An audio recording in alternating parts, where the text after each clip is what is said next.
உண்மையிலே தௌஹீதுண்டா என்ன? ஏன் தௌஹீதுவாதிகள் தனியே தொழுகை நடத்துறாங்க? அல்லது தௌஹீதுவாதிகள் ஏன் தனியே ஜும்மா செய்கிறாங்க? அல்லது தௌஹீதுவாதிகள் பெருநாள் தினம் என்று வரும்போது திடல் தொழுகை என்று சொல்லி ஏன் தனிமையாக போய் அவங்க தொழுகை நடத்துகிறார்கள் என்பது போன்ற பல சந்தேகங்கள் நம்மில் பலருக்கும் இருக்கும். அப்ப இன்றைய தலைப்பில் தௌஹீதுண்டா என்ன, நாங்கள் என்னதான் சொல்றோம் என்பதை தெளிவாக எடுத்து சொல்ல போறோம். இந்த கொள்கையை ஏற்றுக்கொண்டிருக்கிறோம் என்று சொன்னால் இந்த பயத்துக்கு, இந்த பூச்சாண்டி விளையாட்டுக்கெல்லாம் பயந்துக்கிட்டே யாரும் இந்த கொள்கையெல்லாம் கிடையாது.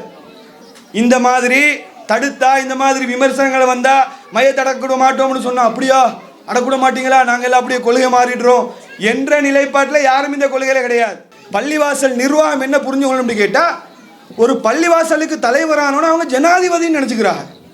என்ன, ஒரு பள்ளிவாசல் ட்ரஸ்டியில வந்த உடனே நாங்க தான் ஊருக்கே தலைவர், நாங்க தான் ஊரை கண்ட்ரோல் பண்ணிக்கிட்டு இருக்கிறோம் அப்படின்னு சொல்லி இவங்களா நினைச்சுக்கிட்டு என்ன செய்யறது, இந்த தேவையில்லாத வேலை பார்க்கறது. காரணம் என்னன்னு கேட்டா இவங்க அப்படி நினைச்சுக்கிட்டு இருக்கிறாங்க. பிரச்சனை வரும். அட சாராயத்துக்கு எதிராக பேசினா உனக்கு என்னடா பிரச்சனை? மதுபானத்துக்கு எதிராக பேசினா, போதைப் பொருளுக்கு எதிராக பேசினா உங்களுக்கு என்ன பிரச்சனை இருக்குது? என்ன மதுபான பிசினஸ் பண்றீங்களா? நீங்க அதுக்கு சப்போர்ட்டா இருக்கிறீங்களா? எல்லாரும் சேர்ந்து செய்ய வேண்டிய பிரச்சாரத்தை இன்றைக்கு நாங்க எங்க சொந்த காசை போட்டு செஞ்சு கொண்டிருக்கிறோம். இதுக்கு சப்போர்ட் பண்றதை விட்டுட்டு பிரச்சனை வரும். இன்னன்னாஸ கது ஜமஉ லகும் வக்ஷஹும், ஒட்டுமொத்த சமுதாயமும் உங்களுக்கு எதிராக திரண்டு விட்டார்கள், பயந்து கொள்ளுங்க. என்ன நடந்துச்சு? அல்லாஹ் என்ன சொல்றான்? ஹஸ்புனல்லாஹு வ நிஅமல் வக்கீல். அல்லாஹ்வுடைய தூதர் சொன்னாங்க.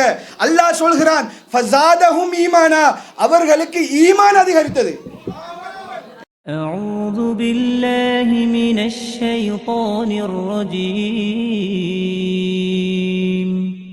பிஸ்மில்லாஹிர் ரஹ்மானிர் ரஹீம். அஸ்ஸலாமு அலைக்கும் வரஹ்மத்துல்லாஹி வபரகாத்துஹு. இன்னல் ஹம்தலில்லாஹ் நஹ்மதுஹு வ நஸ்தஈனுஹு வ நஸ்தக்ஃபிருஹு வ நஊது பில்லாஹி மின் ஷுரூரி அன்ஃபுஸினா வ மின் ஸய்யிஆத்தி அஅமாலினா மை யஹ்திஹில்லாஹு ஃபலா முதில்ல லஹு வ மை யுத்லில்ஹு ஃபலா ஹாதிய லஹு வ அஷ்ஹது அன் லா இலாஹா இல்லல்லாஹு வஹ்தஹு லா ஷரீக லஹு வ அஷ்ஹது அன்ன முஹம்மதன் அப்துஹு வ ரசூலுஹு அம்மா பஅத். فقد قال الله تعالى في القرآن الكريم والفرقان المجيد يا أيها الذين آمنوا اتقوا الله حق تقاته ولا تموتن إلا وأنتم مسلمون. وقال نبينا صلى الله عليه وسلم إن أصدق الحديث كتاب الله وأحسن الهدي هدي محمد وشر الأمور محدثاتها وكل محدثة بدعة وكل بدعة ضلالة وكل ضلالة في النار. புகழனைத்தும் ஏக வல்லவனாகிய அல்லாஹ் ஒருவனுக்கே. அல்லாஹ்வுடைய சாந்தியும் சமாதானமும் நம் உயிரை விட மேலாக மதிக்கக்கூடிய கண்மணி நாயகம் ஸல்லல்லாஹு அலைஹி வஸல்லம் அவர்கள் மீதும், அவர்களை பின்பற்றி வாழ்ந்த உத்தம சத்திய சஹாபாக்கள், சஹாபிய பெண்மணிகள், குறிப்பாக இங்கு இருக்கக்கூடிய நம் அனைவர் மீதும் என்றென்றும் நின்று நிலவட்டுமாக. அல்லாஹ்வுடைய மகத்தான கிருபையினால் அவனுடைய மார்க்கத்தை அதன் தூய்மையான வடிவத்தில் அறிய வேண்டும் என்ற நன்னோக்கிலே நாம் எல்லாம் இந்த மாநாட்டில் ஒன்று கூடியிருக்கிறோம். இந்த நல்ல சந்தர்ப்பத்தில் நாங்கள் சொல்வது என்ன என்ற தலைப்பில் சில அடிப்படையான தகவல்களை பதிவு செய்யலாம் என்று ஆசைப்படுகிறேன். இந்த மாநாட்டில் இந்த தலைப்பு வழங்கப்பட்டதனுடைய நோக்கம் என்னவென்று சொன்னால், தௌஹீத்வாதிகள் என்றால் யாரு, அல்லது தௌஹீத் ஜமாத்துனா என்ன, தௌஹீதுக்காரர்கள் என்ன கொள்கையை மக்களுக்கு சொல்கிறார்கள் என்பதை தெளிவாக குர்ஆன் சுன்னா அடிப்படையில் தெளிவுபடுத்தப்பட வேண்டும் என்ற ஒரு நோக்கத்தில் தான் இந்த தலைப்பு இங்கு வழங்கப்பட்டிருக்கிறது. நாங்கள் சொல்வது என்ன என்ற தலைப்பை பொறுத்த மாத்திரத்தில் உண்மையிலே நம்ம எதையெல்லாம் பிரச்சாரம் பண்ணுகிறோமோ இதில் பல விஷயங்களை நமக்கு சொல்லலாம். ஆனால் இன்றைய தினத்தில் இந்த தலைப்பில் நான் இப்போ பேச போகக்கூடிய விஷயங்களைத்தான் பேசி ஆக வேண்டும் என்ற நிர்பந்தத்துக்கு நம்ம தள்ளப்பட்டிருக்கின்ற காரணத்தினால சில அடிப்படையான பேசிக்கான தகவல்களை குர்ஆன் சுன்னா அடிப்படையில் என்ன செய்ய போறேன், தெளிவுபடுத்த போறேன்.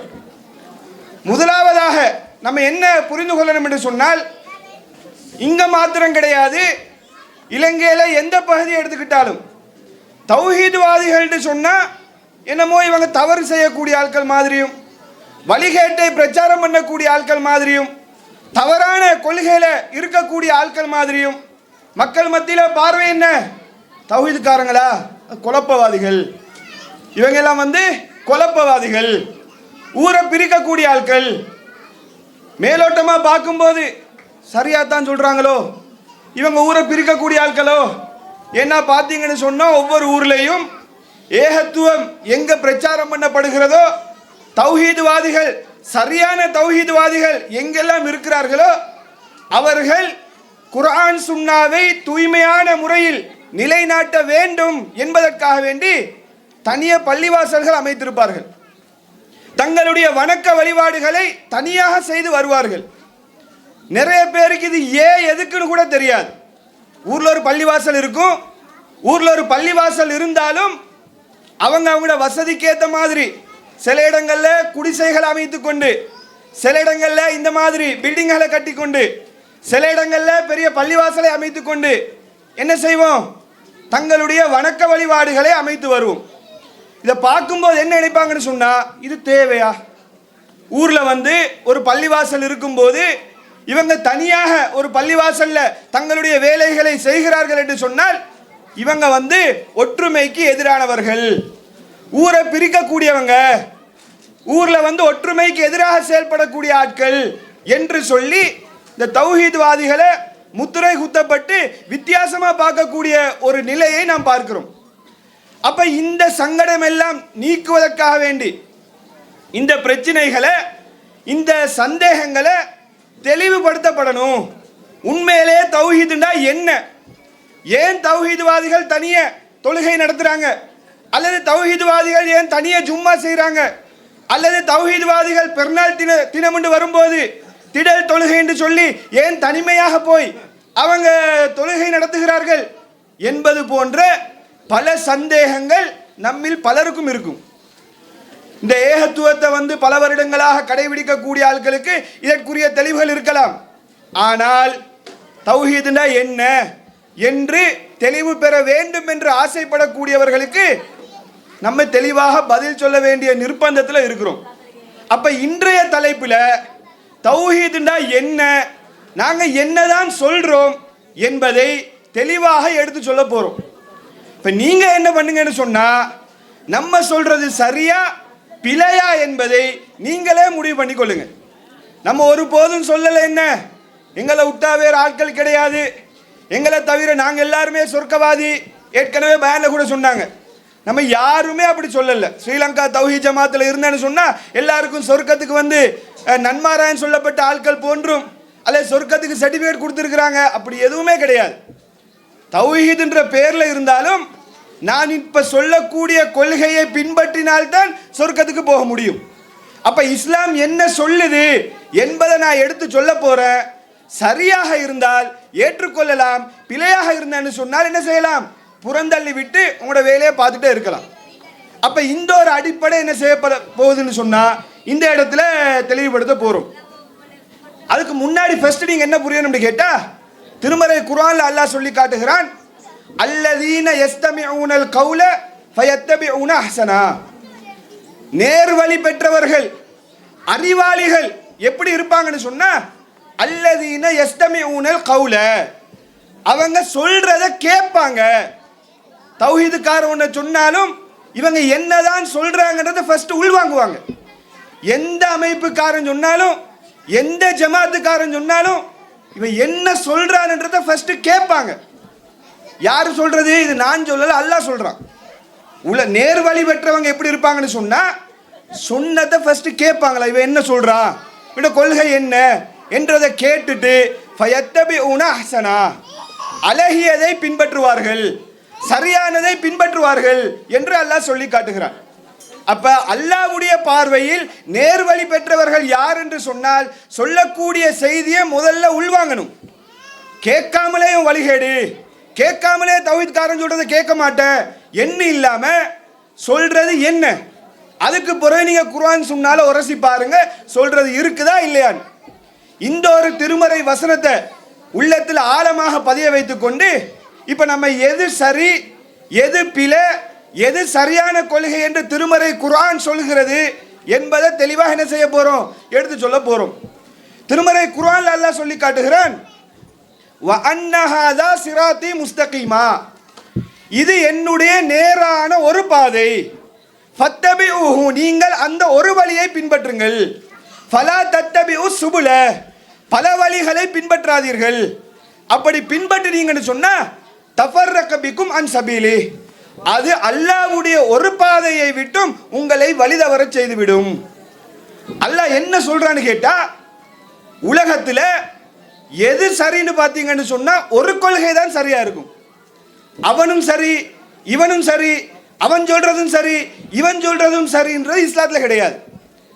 அல்லாஹ் சொல்றான், யாராவது ஒருத்தர் சொல்றதுதான் சரியா இருக்கும். அவனும் சரி இவனும் சரின்னு இருந்தீங்கன்னு சொன்னா அல்லாஹ் சொல்றான் தஃபர்ரக பிக்கும் அன் சபீலி, அல்லாஹ்வுடைய ஒரு சரியான பாதை இருக்குமா இல்லையா, அந்த ஒன்னை விட்டும் மற்ற எல்லாத்தையும் அவன் பின்பற்றுவான். நீங்க பாக்குறீங்களா இல்லையா, நம்ம அது ஓகே தௌஹீத் அதுவும் ஓகே, அடுத்தவன் அதுவும் ஓகே, இப்படி சொல்லக்கூடிய ஆட்களை பார்த்தீங்கன்னு சொன்னா சரியானதை தவிர மற்ற எல்லாத்தையும் செஞ்சுக்கிட்டு இருப்பாங்க. அல்லாஹ் அப்படித்தான் சொல்றான், சத்தியம் என்பது ஒரே ஒரு பாதை தான், அந்த ஒன்றை பின்பற்றினீங்கன்னு சொன்னா என்ன செய்யலாம், சொர்க்கம் போகலாமே தவிர பல வழிகளை பின்பற்றினால் உங்களை வழிகெடுத்து விடும் என்று அல்லாஹ் சொல்லி காட்டுகிறான். அப்ப நம்ம என்ன ஃபர்ஸ்ட் புரியணும்னு கேட்டா, எல்லாம் சரின்றது இஸ்லாத்துல கிடையாது, ஏதாவது ஒண்ணுதான் சரியா இருக்கும். அந்த ஒன்று என்ன என்பதை அல்லாஹ் தெளிவாக நமக்கு சொல்லிட்டான். அல்லாஹ்வும் அல்லாஹ்வுடைய தூதரும் நமக்கு தெளிவாக சொல்லிவிட்டார்கள். அல்லாஹ்வுடைய தூதர் ஸல்லல்லாஹு அலைஹி வஸல்லம் சொல்றாங்க, உங்களை வெள்ளை வெளேர் என்ற மார்க்கத்தில் விட்டு செல்கிறேன், லைலுஹா கனஹாரிஹா, அதனுடைய இரவு கூட பகல் போன்றது. ரசூலுல்லாஹ் சொல்றாங்க, இந்த மார்க்கத்தில் குழம்பி போய் அது சரியா இருக்குமோ இது சரியா இருக்குமோ என்று கன்ஃபியூஸ் ஆகி குழம்பி போற லெவல்ல ரசூலுல்லாஹ் இந்த மார்க்கத்தை தரவில்லை. இந்த மார்க்கம் வெள்ளை வெளேர் என்ற மார்க்கம், அதுல இரவு கூட பகல் போல, இரவுன்ற அதாவது இருட்டுன்ற பேச்சுக்கே இடம் கிடையாது.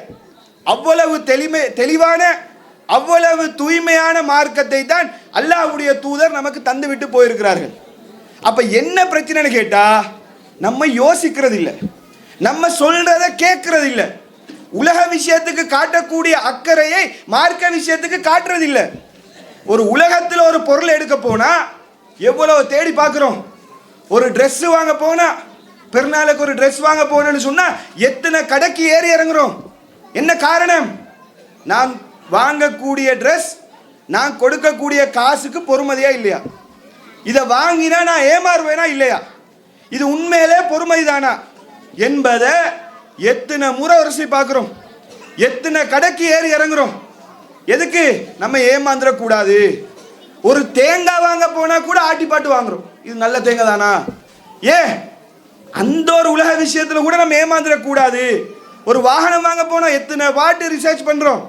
அப்ப உலக விஷயத்துக்கு இவ்வளவு ஆர்வம் காட்டக்கூடிய நாம மார்க்க விஷயத்துல எது சரி எது தவறு என்பதை தீர்மானிப்பதற்கு நம்ம யோசிச்சிருக்கிறோமா, அதற்காக வேண்டி நேரம் ஒதுக்கி இருக்கிறோமா, செக் பண்ணி பார்த்துருக்கிறோமா, எதுவுமே இல்லை.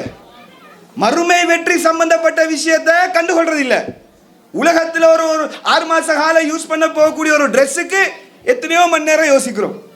அப்ப மார்க்கத்தில் எது சரி எது சொர்க்கத்துக்கு போகக்கூடிய ரூட்டு என்பதை கண்டுபிடிக்கணும்னு சொன்னா நீங்க கொஞ்சம் டைம் ஒதுக்கி சிந்திச்சு பார்த்தாலே அல்லாஹ் என்ன செய்வான், நமக்கு தெளிவாக தந்துடுவான். அப்ப நம்ம யோசிக்கணும். இந்த ஒரு அடிப்படை என்ன செய்யுங்க, உள்ளத்தில் ஆழமாக பதிய வைத்துக் கொள்ளுங்கள். இப்ப எது சரி எது தவறுன்றத அல்லாஹ் சொல்றதை நான் உங்களுக்கு எடுத்து சொல்ல போறேன். நீங்க என்ன செய்யுங்க, அது சரியா பிழையான்றதை நீங்க முடிவு பண்ணிக்கொள்ளுங்க.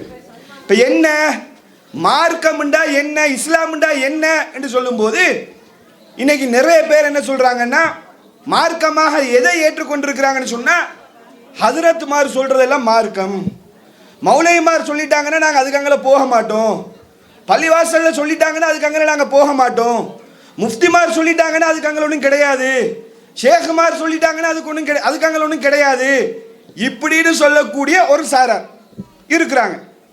நம்ம என்ன சொல்றோம், இது இப்படி இதெல்லாம் மார்க்கம் கிடையாது, ஹஜ்ரத்மார் சொல்றது, மௌலைமார் சொல்றது, இமாம்கள் சொல்றது இதெல்லாம் மார்க்கம் இல்லை. மார்க்கம்ண்டா என்னன்னு அல்லாஹ் எதை சொன்னானோ அதுதான் மார்க்கம். அல்லாஹ் என்ன சொல்றான் அதை தெளிவா திருமறை குர்ஆன்ல நீங்க என்ன செய்யலாம், எடுத்து பார்க்கலாம். ஆதம் அலைஹிஸ்ஸலாத் அல்லாஹ் படைக்கிறான். ஆதம் அலைஹிஸ்ஸலாத்தை படைக்கும் போது அல்லாஹ் சொல்லி காட்டுகிறான், வ அல்லம ஆதம அஸ்மாஅ குல்லஹா. ஆதம் அலைஹிஸ்ஸலாத்துக்கு அல்லாஹ் உலகத்தில் இருக்கக்கூடிய அத்தனை பொருட்களுடைய பெயரையும் அல்லாஹ் சொல்லி கொடுக்கிறான். எல்லாம் உலகத்தில் ஆதம் அலைஹிஸ்ஸலாத்தை போன்ற ஒரு அறிவாளி யாருமே பிறக்க முடியாது. பெஸ்ட் ஆள்னு சொன்னா, அறிவுல ஒரு மிகப்பெரிய ஒரு ஆள் என்று சொல்லி சொன்னா அது நபி ஆதம் அலைஹிஸ்ஸலாம் அவர்கள் தான்.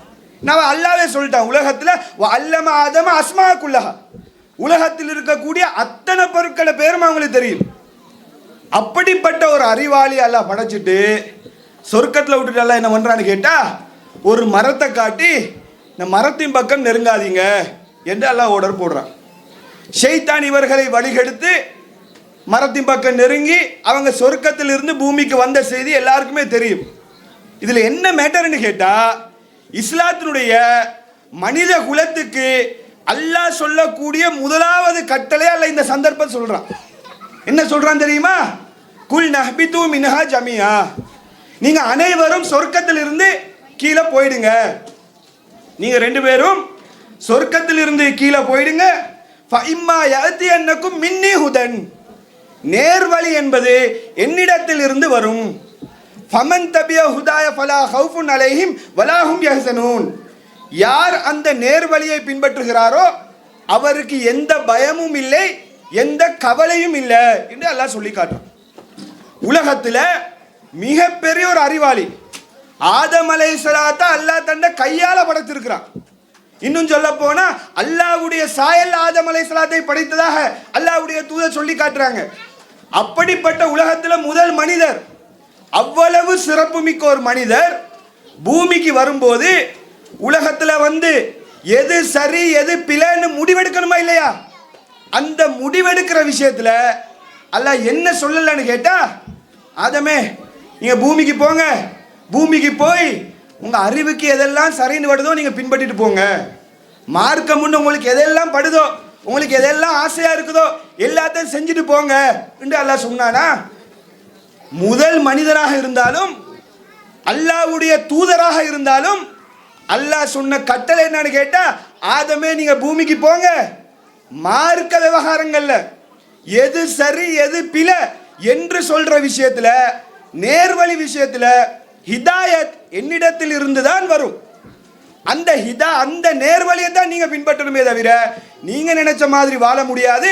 அந்த நேர்வழியை பின்பற்றினால் மறுமையில வெற்றி அடைய முடியும். அவருக்கு எந்த கவலையும் இல்லை, எந்த அச்சமும் இல்லைன்னு சொல்லி அல்லாஹ் சொல்லி காட்டுறான். அப்ப நம்ம என்ன யோசிக்கணும்னு கேட்டா, இன்னைக்கு இருக்கக்கூடிய மௌலவிமார்களை விட ஆதம் அலைஹிஸ்ஸலாம் சிறந்தவர் இல்லையா? ஆதம் அலைஹிஸ்ஸலாத்தை விட சிறந்தவர்களா இன்னைக்கு இருக்கக்கூடிய முஃப்திமார்கள், பள்ளியில் இருக்கக்கூடிய மௌலவி, நானா இருக்கட்டும் நீங்களா இருக்கட்டும், ஆதம் அலைஹிஸ்ஸலாத்தை விட பெரிய ஆளா?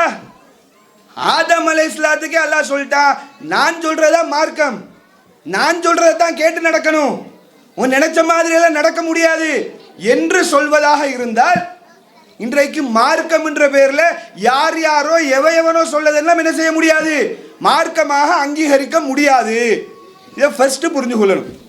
அதே போல மற்றும் ஒரு வசனத்தில் அல்லாஹ் சொல்லி காட்டுகிறான், வத்தபி மா யூஹா இலைக்க மிர் ரப்பிக், உம்முடைய இறைவன் புறத்தில் இருந்து அறிவிக்கப்படுவதை நீங்கள் பின்பற்றுங்கள், அதாவது வஹியை பின்பற்றுங்கள், அல்லாஹ்வின் புறத்திலிருந்து வரக்கூடிய செய்தியை பின்பற்றுங்க என்று அல்லாஹ் சொல்லி காட்டுறான். இப்போ வஹீனா என்ன? வஹீனா என்ன? குர்ஆன். குர்ஆன் வஹீன்றதுல யாருக்கா டவுட் இருக்குதா? திருமறை குர்ஆனை நாங்கள் வீட்டில் வச்சு ஓதுறோமே, இது வஹி இல்லைன்னு யாருக்காவது சந்தேகம் இருக்குதா? யாருக்கும் சந்தேகம் கிடையாது. உலகத்தில் இருக்கக்கூடிய எந்த கொள்கையை பின்பற்றக்கூடிய ஆட்களாக இருந்தாலும் திருமறை குர்ஆன் என்பது வஹி என்பது முனையளவும் சந்தேகம் கிடையாது. அல்லாஹ் சொல்றான், அல்லாஹ்வின் புறத்தில் இருந்து அறிவிக்கப்படக்கூடிய வஹியை பின்பற்றுங்கள். அப்ப குர்ஆனை பின்பற்றணும். மற்றொரு வசனத்தில் நீங்க பார்த்தீங்கன்னு சொன்னா அல்லாஹ் சொல்லி காட்டுகிறான், நீங்க வமை யுத்திஇல்லாஹ வரசூலஹு ஃபக்கத் ஃபாஸ ஃபௌஸன் அலீமா. யார் அல்லாஹ்வுக்கும் அல்லாஹ்வுடைய தூதருக்கும் கட்டுப்படுகிறாரோ அவர் மகத்தான வெற்றி அடைந்து விட்டார். அப்ப மறுமை வெற்றிக்கு எது வழி என்று சொன்னால் அல்லாஹ்வுக்கு கட்டுப்படணும், அல்லாஹ்வுடைய தூதருக்கு கட்டுப்படணும். இன்னும் தெளிவாக சொல்றதா இருந்தா வஹியை பின்பற்றணும். திருமறை குர்ஆன் அல்லாஹ் சொல்லி காட்டுறான், வமா யந்திகு அனில் ஹவா இன் ஹுவ இல்லா வஹியுஹா. இந்த நபி இருக்கிறாரே, அல்லாஹ்வுடைய தூதர் முஹம்மது நபி ஸல்லல்லாஹு அலைஹி வஸல்லம் அவர்கள், அவங்க மனோ இச்சப்படி எதையும் பேச மாட்டாங்க. ரசூல்லா பேசினால் வஹியை தான் பேசுவாங்க என்று அல்லாஹ்வே சர்டிபிகேட் கொடுத்துட்டான்.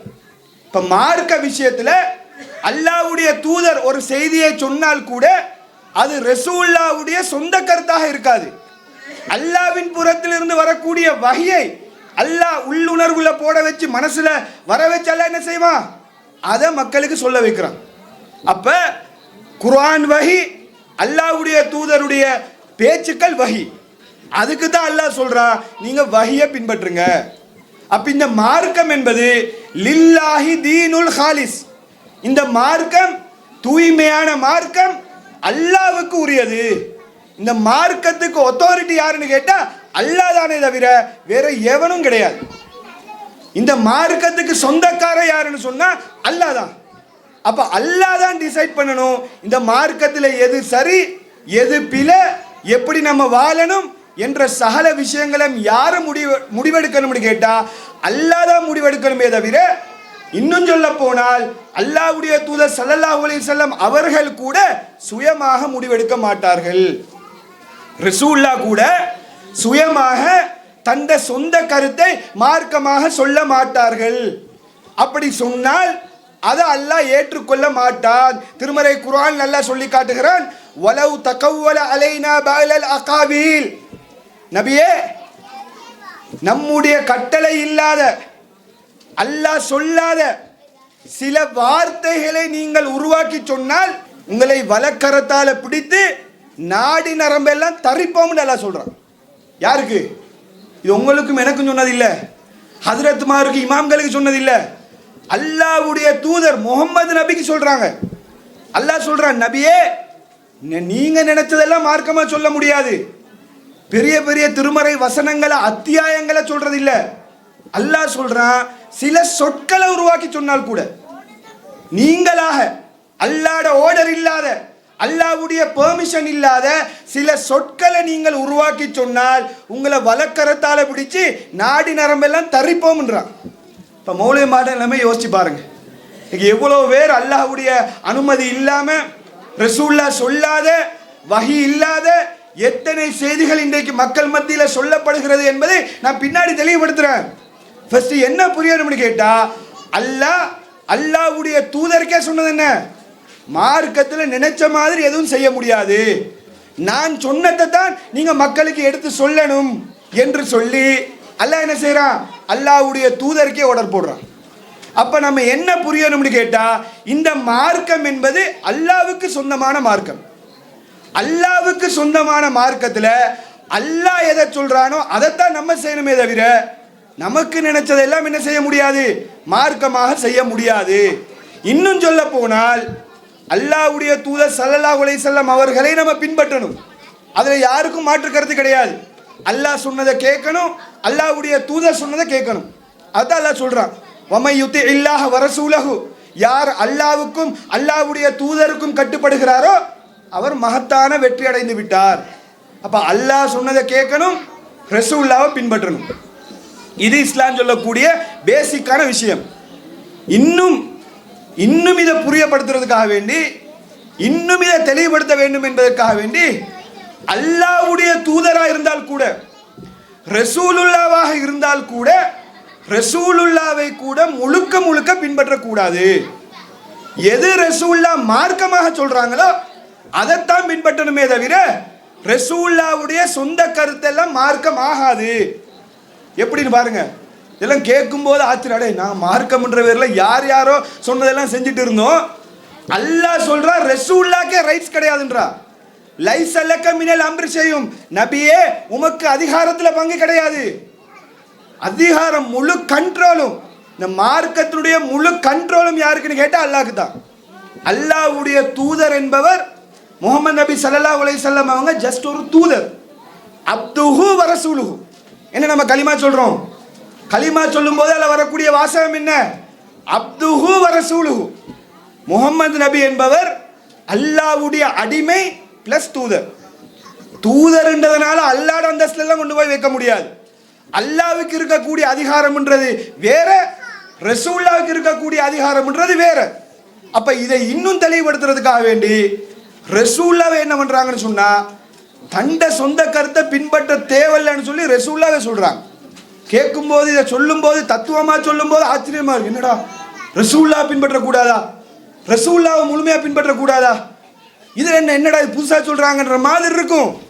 சிந்திச்சு பார்த்தா இது சரிதான், இதுதான் உண்மை, நம்ம கூட அப்படித்தான் இருக்கிறோம் என்பதை நம்ம புரிந்து கொள்வோம். எப்படி? அல்லாஹ்வுடைய தூதர் ஸல்லல்லாஹு அலைஹி வஸல்லம் அவர்கள் ஒட்டகத்தில் போனாங்க. ஒட்டகத்தில் போகிற சுன்னத்துன்னு யாரும் சொல்லுவாங்களா? இன்னைக்கு யாரும் காரில் போகக்கூடாது, ஒட்டகத்தில் தான் போகணும், ரசூலுல்லாஹ் ஒட்டகத்தில் தான் போனாங்க என்று யாரும் சொல்லுவோமா?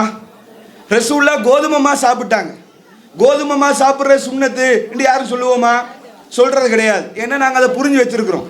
ரசூலுல்லாஹ் ஒட்டகத்தில் போனது மார்க்கம் என்ற அடிப்படையில் போகல, மனிதன் என்ற அடிப்படையில் அந்த ஊரில் எது வாகனமாக இருந்துச்சோ அதை பயன்படுத்தி இருக்கிறாங்க. மனிதன் என்ற அடிப்படையில் அந்த ஊரில் எது சாப்பாடாக இருந்துச்சோ அதை சாப்பிட்டு இருக்கிறாங்க. அப்ப இதை பின்பற்ற வேண்டிய அவசியம் கிடையாதுன்னு ரசூலுல்லாஹ் எப்படி சொல்றாங்கன்னு கேட்டா, ஒரு முறை அல்லாஹ்வுடைய தூதர் ஸல்லல்லாஹு அலைஹி வஸல்லம் அவர்கள் என்ன பண்றாங்கன்னு கேட்டா, மதீனால போய் கொண்டிருக்கிறாங்க. மதீனால இருக்கும்போது சஹாபாக்கள் பேரிச்சம்பழ மரத்துல மகரந்த சேர்க்கை செய்கிறாங்க. நான் மகரந்த சேர்க்கை செஞ்சேன்னு சொன்னா விளைச்சல் அதிகமாக இருக்கும். மகரந்த சேர்க்கை எல்லாருக்கும் தெரியும் தானே, ஸ்கூல்லே படிச்சிருப்போம். செய்யும்போது அல்லாஹ்வுடைய தூதர் ஸல்லல்லாஹு அலைஹி வஸல்லம் பார்த்துட்டு, எதுக்கு போய் இப்படியெல்லாம் பண்ணிட்டு இருக்கணும், விட்டு போட வேண்டியதானே, இப்படி பண்ணணுமா, இது தேவையா அப்படின்ற மாதிரி சொல்றாங்க. சஹாபாக்கள் நினைக்கிறாங்க ரசூலுல்லாஹ் சொன்னது மார்க்கமாக இருக்கும். எது? பேரிச்சம்பழ மரத்தில் மகரந்த சேர்க்கை செய்யக்கூடாது, ஏன்னா ரசூலுல்லாஹ் வேணான்னு சொல்லிட்டாங்க என்று சஹாபாக்கள் நினைச்சு மகரந்த சேர்க்கை செய்யாம விட்டுடுறாங்க. அதோட விளைச்சல் டைம் வருது. விளைச்சல் டைம்ல பார்த்தேன்னு சொன்னா விளைச்சல் ரொம்ப குறைவா இருக்குது. வளமையா பேரிச்சம்பழ மரத்தில் எவ்வளவு காய் காய்க்குமோ அந்த அளவுக்கு இல்லை இந்த முறை. ரசூலுல்லாஹ் பார்த்துட்டு கேட்குறாங்க, என்ன மேட்ரு, என்ன விஷயம், இந்த முறை விளைச்சல் ரொம்ப குறைவா இருக்குதே என்னன்னு கேட்கும்போது சஹாபாக்கள் கேட்குறாங்க, என்ன விளைச்சல் குறைவு, நீங்க தானே சொன்னீங்க மகரந்த சேர்க்கை செய்ய வேணான்னு சொல்லி, அதனால தான் மகரந்த சேர்க்கை செய்யல, இன்னைக்கு விளைச்சல் குறைவாக இருக்குது என்ற கருத்துல சஹாபாக்கள் சொன்ன உடனே அல்லாஹ்வுடைய தூதர் ஸல்லல்லாஹு அலைஹி வஸல்லம் அவர்கள் இஸ்லாத்தினுடைய அடிப்படையை அந்த சந்தர்ப்பத்தில் உணர்த்துறாங்க. இஸ்லாத்தினுடைய பேசிக்கா அந்த டைம்ல ரசூலுல்லாஹ் உணர்த்துறாங்க. என்ன சொல்றாங்கன்னு கேட்டா, ரசூலுல்லாஹ் சொல்றாங்க, இன்னமா அன பஷருன், நானும் ஒரு மனுஷன் தான்பா, நான் அல்லாஹ்வுடைய தூதரா இருந்தாலும் நானும் ஒரு மனுஷன்தான்.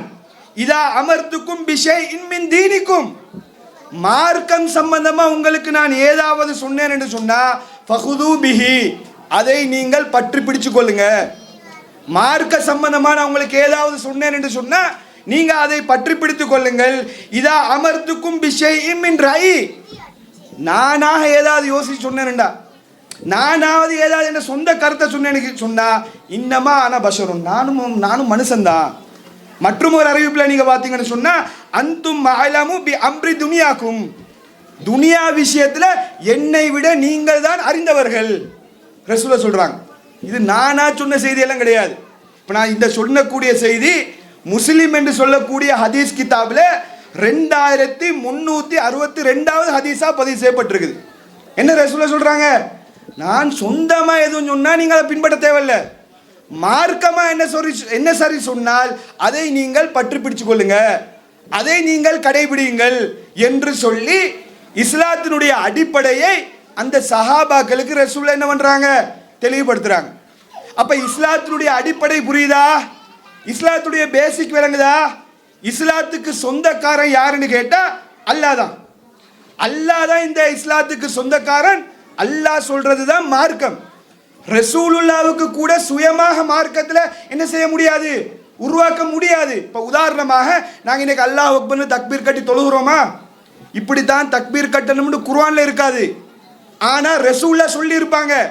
ரசூலுல்லா சொன்னது சுயமாக சொன்னதும் அல்ல.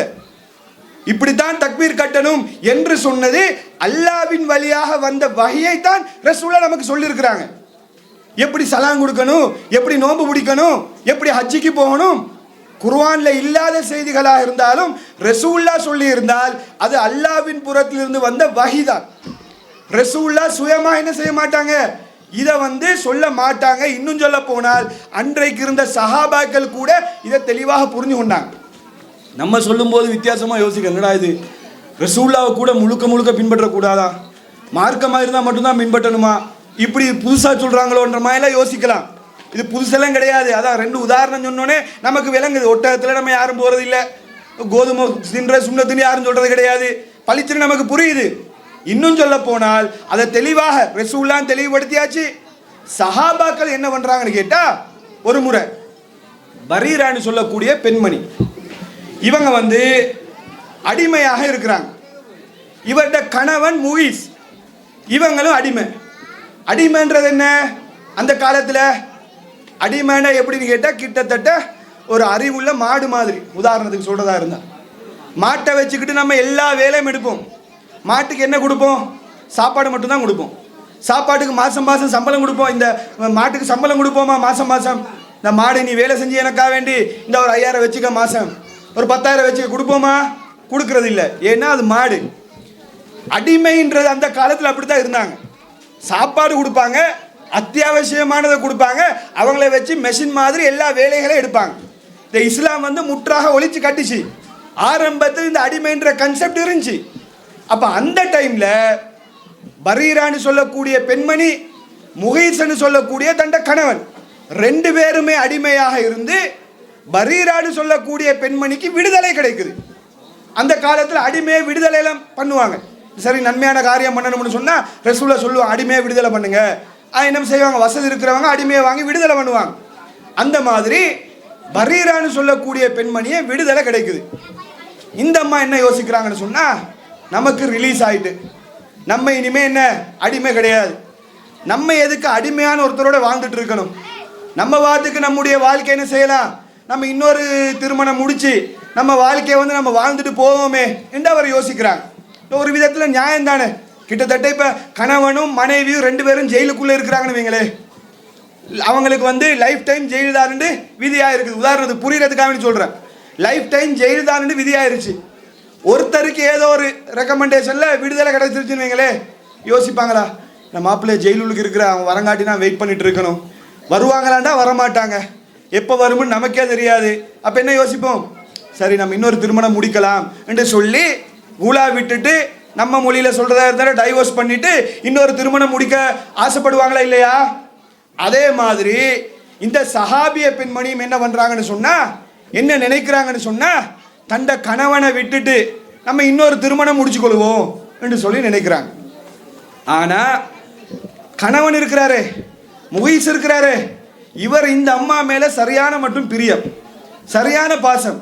இந்த தகவல் கேள்விப்பட்டதில் இருந்து அந்த அம்மாவே சுற்றி சுற்றி வராங்க.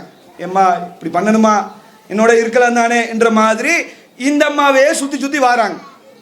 இந்த செய்தி அல்லாஹ்வுடைய தூதருக்கு கேள்விப்படுது. அல்லாஹ்வுடைய தூதர் ஸல்லல்லாஹு அலைஹி வஸல்லம் அவர்களுக்கு கேள்விப்பட்ட உடனே அல்லாஹ்வுடைய தூதர் ஸல்லல்லாஹு அலைஹி வஸல்லம் அவங்க இந்த பரீரான்ற அந்த பெண்மணியை கூப்பிட்டு ஒரு அட்வைஸ் பண்ணுறாங்க. என்ன அட்வைஸ் பண்ணுறாங்கன்னு கேட்டால், லவ் ராஜாத்திஹி, அவளோட சேர்ந்து வாழலாமேம்மா, அவரோட கணவன் உங்களை சுற்றி சுற்றி வாராரு, அவரோட இருந்தால் என்ன, கொஞ்சம் அட்ஜஸ்ட் பண்ணி போகலாம் தானே இந்த மாதிரி சொல்கிறாங்க. சொன்ன உடனேயே அந்த பெண்மணி என்ன கேட்குறாங்கன்னு கேட்டால், அத்தமுருனி, நபியே நீங்கள் சொல்கிறது மார்க்கமா அல்லது உங்களுடைய சொந்த கருத்தா, நீங்கள் எனக்கு மார்க்கமாக கட்டளையிடுறீங்களா அல்லது உங்களுடைய சுய கருத்தை தான் சொல்றீங்களா என்ற கருத்துல கேட்ட உடனே அல்லாஹ்வுடைய தூதர் ஸல்லல்லாஹு அலைஹி வஸல்லம் சொல்றாங்க, இன்னமா அனா அஷ்ஃபவு, நான் ஜஸ்ட் ரெக்கமெண்டேஷன் தான் பண்ணேன், ஒரு பரிந்துரை பண்ணேன், என் சொந்த கருத்தை சொன்னேன், விரும்பினா சேர்ந்து வாழுங்க, உங்க வாழ்க்கையை முடிவெடுக்கிறது உங்க கையில தான் இருக்குது, இது மார்க்கம் எல்லாம் கிடையாதுன்றத அல்லாஹ்வுடைய தூதர் ஸல்லல்லாஹு அலைஹி வஸல்லம் அவர்கள் தெளிவுபடுத்துறாங்க.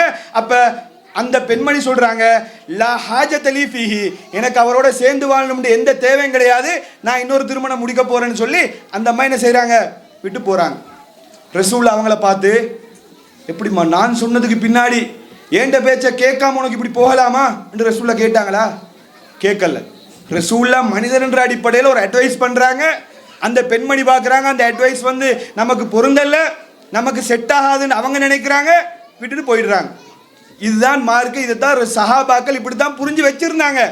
அதைத்தான் ரசூல்லா சொல்றாங்க, உலக விஷயத்தில் என்னை விட நீங்க தான் தெரிஞ்சவங்க, இந்த ஊர்ல என்ன பிசினஸ் பண்ணணும்ன்றத ரசூல்லா சொல்ல மாட்டாங்க. ரசூல்லா என்ன சொல்லுவாங்கன்னு கேட்டா, பிசினஸ் பண்ணும்போது எப்படி பண்ணணும்ன்றத வந்து ரசூல்லா சொல்லுவாங்களே தவிர, இந்த ஊர்ல இந்த பிசினஸ் பண்ணால்தான் நன்மை சுன்னத்து அப்படியெல்லாம் என்ன செய்ய மாட்டாங்க, ரசூல்லா சொல்ல மாட்டாங்க. அதை நாங்க தான் டிசைட் பண்ணணும். இலங்கையில் என்ன பிசினஸ் பண்ணலாம், வெளிநாட்டில் போய் என்ன பிசினஸ் பண்ணலாம், அது நாங்க தான் டிசைட் பண்ணணுமே தவிர, பிசினஸ்ல எது ஹராம் எது ஹலால் எப்படி செய்யணும் இதை ரசூல்லா தெளிவுபடுத்துவாங்க, கன்செப்டை சொல்லுவாங்க. அப்ப இதுதான் என்ன இஸ்லாத்தினுடைய அடிப்படை. இன்னும் சொல்ல போனால் இதை இன்னும் புரிவதற்கு சொல்வதாக இருந்தால், ஒரு முறை நபிகள் நாயகம் ஸல்லல்லாஹு அலைஹி வஸல்லம் அவர்கள் வந்து ஒரு விருந்தில் இருக்கிறாங்க. ஹாலித் பின் வலீத்னு சொல்லக்கூடிய நபி தோழர். இந்த செய்தி நீங்க பார்த்தீங்கன்னு சொன்னா புகாரில 5391வது ஹதீஸா பதிவு செய்யப்பட்டிருக்குது. என்ன சம்பவம் கேட்டா, இப்போ ஒரு விருந்து நடக்குது. அந்த விருந்துல உடும்பு கறி பரிமாறப்படுது. உடும்பு கறி ஆக்கி வச்சிருக்கிறாங்க போல. இப்போ உடும்பு கறி பரிமாறப்படும் போது அல்லாஹ்வுடைய தூதர் ஸல்லல்லாஹு அலைஹி வஸல்லம் அவர்கள் சாப்பிட்றதுக்கு அப்படி கையை நீட்டுறாங்க. உடும்பு கறி எடுத்து சாப்பிடுவோமோ சொல்லி நீட்டும் போது உடனே அங்கிருந்த பெண்மணி சொல்றாங்க, யார் ரசூலுல்லாஹ் இது உடும்பு கறி அப்படின்றாங்க. சொன்ன உடனே ரசூலுல்லாஹ் கையை எடுத்துடுறாங்க. என்ன யார் ரசூலுல்லாஹ் உடும்பு கறி சாப்பிடக்கூடாதா? இல்லை, இது எங்க ஊர்ல இது சாப்பிட்ற வழக்கம் இல்லை, எங்க ஊர்ல அது இல்லை, அல்லாஹ்வுடைய தூதர் என்ன செய்யல, அதனால சாப்பிடல. இப்போ உடும்பை பொறுத்த மட்டும் எல்லா ஊர்லயும் உடும்பு இருக்காது. இப்போ எங்கள் ஏரியாவில் உடும்பு இருக்கான்னு சொல்லி பார்த்தா இருக்காது, அது ரொம்ப ரேராக இருக்கும் உடும்பு ஒன்று காண்றது. இதே வந்து காலி பகுதி இந்த மாதிரி ஈஸ்டர்ன் சைடுக்கெல்லாம் போனோன்னு சொன்னால் ரோட்டில் சர்வசாதாரணமாக சுற்றிக்கிட்டு இருக்கும். அப்போ ரசூல்லா என்ன சொல்கிறாங்கன்னா, நாங்கள் இருக்கிற இடத்துல உடும்பு இல்லை, அதனால சாப்பிட்ற வழக்கம் இல்லை. ரசூல்லா கை எடுக்கிறாங்க. உடனே ஹாலித் பின் வலீத் என்ன பண்ணுறாங்கன்னு கேட்டால், ரலியல்லாஹு அன்ஹு அவங்க என்ன பண்ணுறாங்கன்னு கேட்டால், உடும்பு கறியை ரசூல்லாவுக்கு முன்னாடியே கையை நீட்டி எடுத்து நல்லா சாப்பிட்றாங்க. ரசூல்லா இதை பார்த்துக்கிட்டு அமைதியாக இருக்கிறாங்க. இப்போ என்ன விஷயம்னு கேட்டால், ரசூல்லா மனிதர்ன்ற வகையில் செய்யக்கூடிய அவங்களுக்குன்னு மனிதர்ன்ற அடிப்படையில் சுய விருப்பம் இல்லாத விஷயங்கள் இருக்கும். அதெல்லாம் மார்க்கம் கிடையாது. மார்க்கம் என்பது என்னன்னு கேட்டால், அல்லாஹ்வின் புறத்திலிருந்து வஹியாக எது சொல்லப்படுகிறதோ இதுதான் மார்க்கம். அப்ப இஸ்லாமிய மார்க்கம் என்பது இவ்வளவு தூய்மையான மார்க்கம். யாருக்கும் நினைச்ச மாதிரி இந்த மார்க்கத்தில் எதுவும் என்ன பண்ண முடியாது, அதிகாரம் சொல்ல முடியாது, அதிகாரம் செலுத்த முடியாது. நான் நினைச்சா மார்க்கம்னு ஒன்று சொல்ல முடியாது. இன்னைக்கு இருக்கிறாக்கள் எல்லாம் நினைச்சா மார்க்கம்னு ஒன்று உருவாக்க முடியாது. எதை ரசூல்லா மார்க்கமாக சொல்லிவிட்டு போனார்களோ, எதை அல்லாஹ் குர்ஆன்ல மார்க்கமாக சொன்னானோ அது மட்டும்தான் மார்க்கமே தவிர அதை மீறின எதுவுமே மார்க்கம் கிடையாது. இதுதான் சுருக்கமாக சொல்றதாக இருந்தால் இதுதான் தௌஹீத். இன்னைக்கு தௌஹீத்னு சொல்றோம் இல்லையா, என்ன வஹியை மட்டும் பின்பற்றுங்கள், குர்ஆனை பின்பற்றுங்க, ஹதீஸை பின்பற்றுங்க, அல்லாஹ்வுக்கு கட்டுப்படுங்க, அல்லாஹ்வுடைய தூதருக்கு கட்டுப்படுங்க. அதுக்கு மாற்றமாக யாரு எவர் எதை சொன்னாலும் அதை மார்க்கமாக அங்கீகரிக்காதீர்கள் என்று இஸ்லாம் சொன்ன இந்த பேசிக்கான அடிப்படையான கொள்கையை தான் இன்றைக்கு தௌஹீத் என்ற பேர்ல அல்லது தௌஹீத் ஜமாத் என்ற பேர்ல இன்னைக்கு நம்ம சொல்லி கொண்டு இருக்கிறோம். இதுல என்ன தவறு இருக்குது? வஹியை பின்பற்றுங்க, வஹியை பின்பற்றினா சொர்க்கம் போலாம் என்று சொல்றதுல என்ன தவறு இருக்குது? நான் சொன்னாலும் என் சொந்த கருத்தை சொன்னா ஏற்றுக்கொள்ளாதீங்க. நானே மார்க்கமாக ஒன்றை சொன்னாலும் அது குர்ஆன்ல இருக்குதா ஹதீஸ்ல இருக்குதா என்று உரசி பார்த்து பின்பற்றுங்கள் என்று சொல்வது சரியா? இல்ல ஹஜ்ரத் மாறு எதை சொன்னாலும் மார்க்கம் என்ற பேர்ல ஏற்றுக்கொள்ளுங்க, கண்மூடித்தனமா பின்பற்றுங்க என்று சொல்வது சரியா? எது சொர்க்கத்துக்கு போகக்கூடிய ரூட்டா இருக்கும்? யோசிச்சு பாருங்க. சொர்க்கத்துக்கு போறதுக்கு எந்த வழி சிறந்த வழியாக, பெஸ்டான வழியாக, அல்லாஹ் சொன்ன வழியாக இருக்கும் என்று சொல்லி கொஞ்சம் யோசிச்சு பாருங்க. யாரு எதை சொன்னாலும் மார்க்கம் என்று சொல்றது சரியா? நான் சொன்னாலும் நம்பிடாதீங்க, தௌஹீத் ஜமாத் சொன்னாலும் கண்மூடித்தனமா கேட்றாதீங்க, எந்த பேரை வச்சுக்கிட்டு வந்து சொன்னாலும் கண்மூடித்தனமா நம்பாதீங்கப்பா. குர்ஆன்ல இருந்தா நம்புங்க, ஹதீஸ்ல இருந்தா நம்புங்க, இன்னும் சொல்ல போனால் வஹியாக இருந்தால் மட்டும் நம்புங்க என்று சொல்வது சரியா? இந்த ஒரு அளவுகோல உள்ளத்தில் ஆழமாக பதிய வைத்துக் கொண்டால் நமக்கு எழக்கூடிய ஏராளமான சந்தேகங்களுக்கு இதுல தெளிவு கிடைச்சிடும். என்ன சந்தேகம்? இப்ப வாங்க, இப்போ ஒவ்வொரு ஊர் எடுத்துக்கிட்டீங்கன்னு சொன்னா, நம்ம ஊரா இருக்கட்டும் அல்லது வேற வேற ஊரா இருக்கட்டும், தௌஹீத்வாதிகள் வந்து தனியாக ஒரு இடத்த வச்சுக்கிட்டு தொழுகை நடத்துறாங்க அல்லது ஜும்மா நடத்துறாங்க, தனித்தனியாக அவங்களுடைய இபாதத்துகளை செஞ்சுட்டு வராங்க, பெருநாள் தொழுகை அவங்க தனியாக செஞ்சுட்டு போறாங்க, ஊரோட சேர்ந்து செய்கிறாங்க, இல்லை இவங்க குழப்பவாதி என்றெல்லாம் சொல்றாங்களா இல்லையா? ஏன் இதை செய்கிறோம் சொல்லி சொன்னால், ஏன் எங்களுடைய வணக்க வழிபாடுகளை தனியாக அமைத்துக் கொள்றோம் என்று சொன்னால், நமக்கு எந்த சொந்த தேவையும் கிடையாது. நமக்கு வந்து இப்படி தனியாக ஒதுங்கி எங்களோட வணக்க வழிபாடுகள் சேர்த்துல எங்களுக்கு என்ன சந்தோஷமா? ஊரோட ஒத்து போறதுல எங்களுக்கு சந்தோஷம் இருக்குமா? அல்லது ஊரை எதிர்த்து கொண்டு பிரச்சனைக்கு மேல பிரச்சனைகளை சந்தித்து கொண்டு தனியே இருக்கிறதுல சந்தோஷம் இருக்குமா? எல்லாரோட சேர்ந்து மொத்தமா ஒரு கந்தூரியை உட்கார்ந்து சாப்பிட்றதுல சந்தோஷம் இருக்குமா? நாங்கள் கந்தூரிக்கெல்லாம் வரமாட்டோம் என்று ஒதுங்கி இருக்கிறதுல சந்தோஷம் இருக்குமா? சிந்திச்சு பார்க்க வேண்டும். எல்லாரோடும் சேர்ந்து எப்படிப்பட்ட கல்யாணமா இருந்தாலும் பிரச்சனை கிடையாது என்று சொல்லி திருமணங்கள்ல கலந்து கொள்ற சந்தோஷமா? இல்ல நபி வழிக்கு மாற்றமான திருமணமாக இருந்தால் நான் கலந்து கொள்ள மாட்டேன் என்று ஒதுங்கி இருப்பதுல சந்தோஷம் இருக்குமா? யோசிச்சு பாருங்க. இப்படி ஒதுங்கி இருக்கிறதுல நமக்கு எந்த தனிப்பட்ட சந்தோஷமும் கிடையாது. ஏன் ஒதுங்கி இருக்கிறோம் என்று சொன்னால், இஸ்லாம் அப்படித்தான் சொல்லுது. என்ன அப்படி சொல்லுதுன்னு கேட்டா, இன்னொரு செய்தி அதையும் புரியறதுக்காக சொல்றேன். மறுமை நாள்ல எல்லாரும் இருப்பாங்க, ஒரு ஓர்டர் வரும், யார் யாரெல்லாம் எந்தெந்த கடவுளை வணங்கினீங்களோ அதுக்கு பின்னாடி போயிடுங்கன்னு சொல்லி ஒரு ஆர்டர் வரும். யாரெல்லாம் சிலுவையை வணங்கினாங்களோ அப்படியே வைத்து நரகத்துக்குள்ளே விழுந்துருவாங்க. யாரெல்லாம் சிலைகளை வணங்கினாங்களோ சிலையை பார்த்தும் நினைப்பாங்க, ஆஹா இதுதான் நம்ம கடவுள் என்று நினைச்சு அதுக்கு பின்னாடி போய் அப்படியே நரகத்துக்குள்ளே விழுந்துருவாங்க.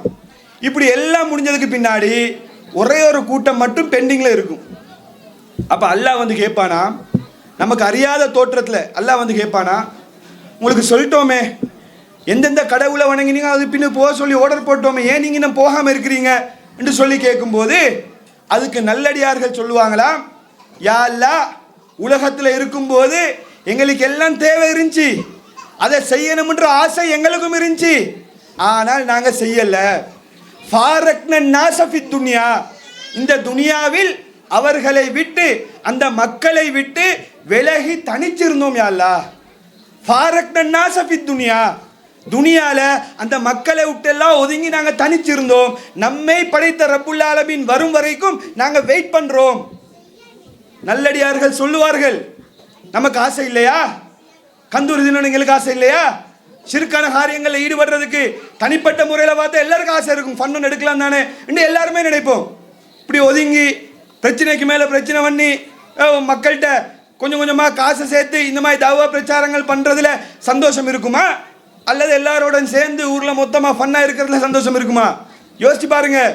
அப்போ அல்லாஹ்வுடைய தூதர் சொல்கிறாங்க, நல்லடியார்கள் சொர்க்கவாசிகள் என்ன பதில் சொல்லுவாங்கன்னு கேட்டால், நாங்கள் உலகத்தில் தனிச்சு தான் இருந்தோம், எங்களுக்கு ஆசையெல்லாம் இருந்துச்சு, இருந்தாலும் அதெல்லாம் விட்டுட்டு நாங்கள் தனிச்சு இருந்தோம், படைச்ச ரப்புல் ஆலமீனை மட்டும்தான் வணங்கினோம், அவன் வரங்காட்டி வெயிட்டிங்கில் இருக்கிறோம். அல்லாஹ் என்ன பண்ணுவான்னு கேட்டால், நாம் எல்லாம் அறியக்கூடிய தோற்றத்தில் அல்லாஹ் வந்து நிற்பான், எல்லாருமே சஜதால விழுந்துருவோம், இதுதான் நம்மளை படைச்ச ரப்புல் ஆலமீன் என்று சொல்லி இந்த மோஸ்துதிக்காக வேண்டி செய்தவர்களை தவிர மற்ற எல்லாரும் சஜதால விழுந்துருவாங்க.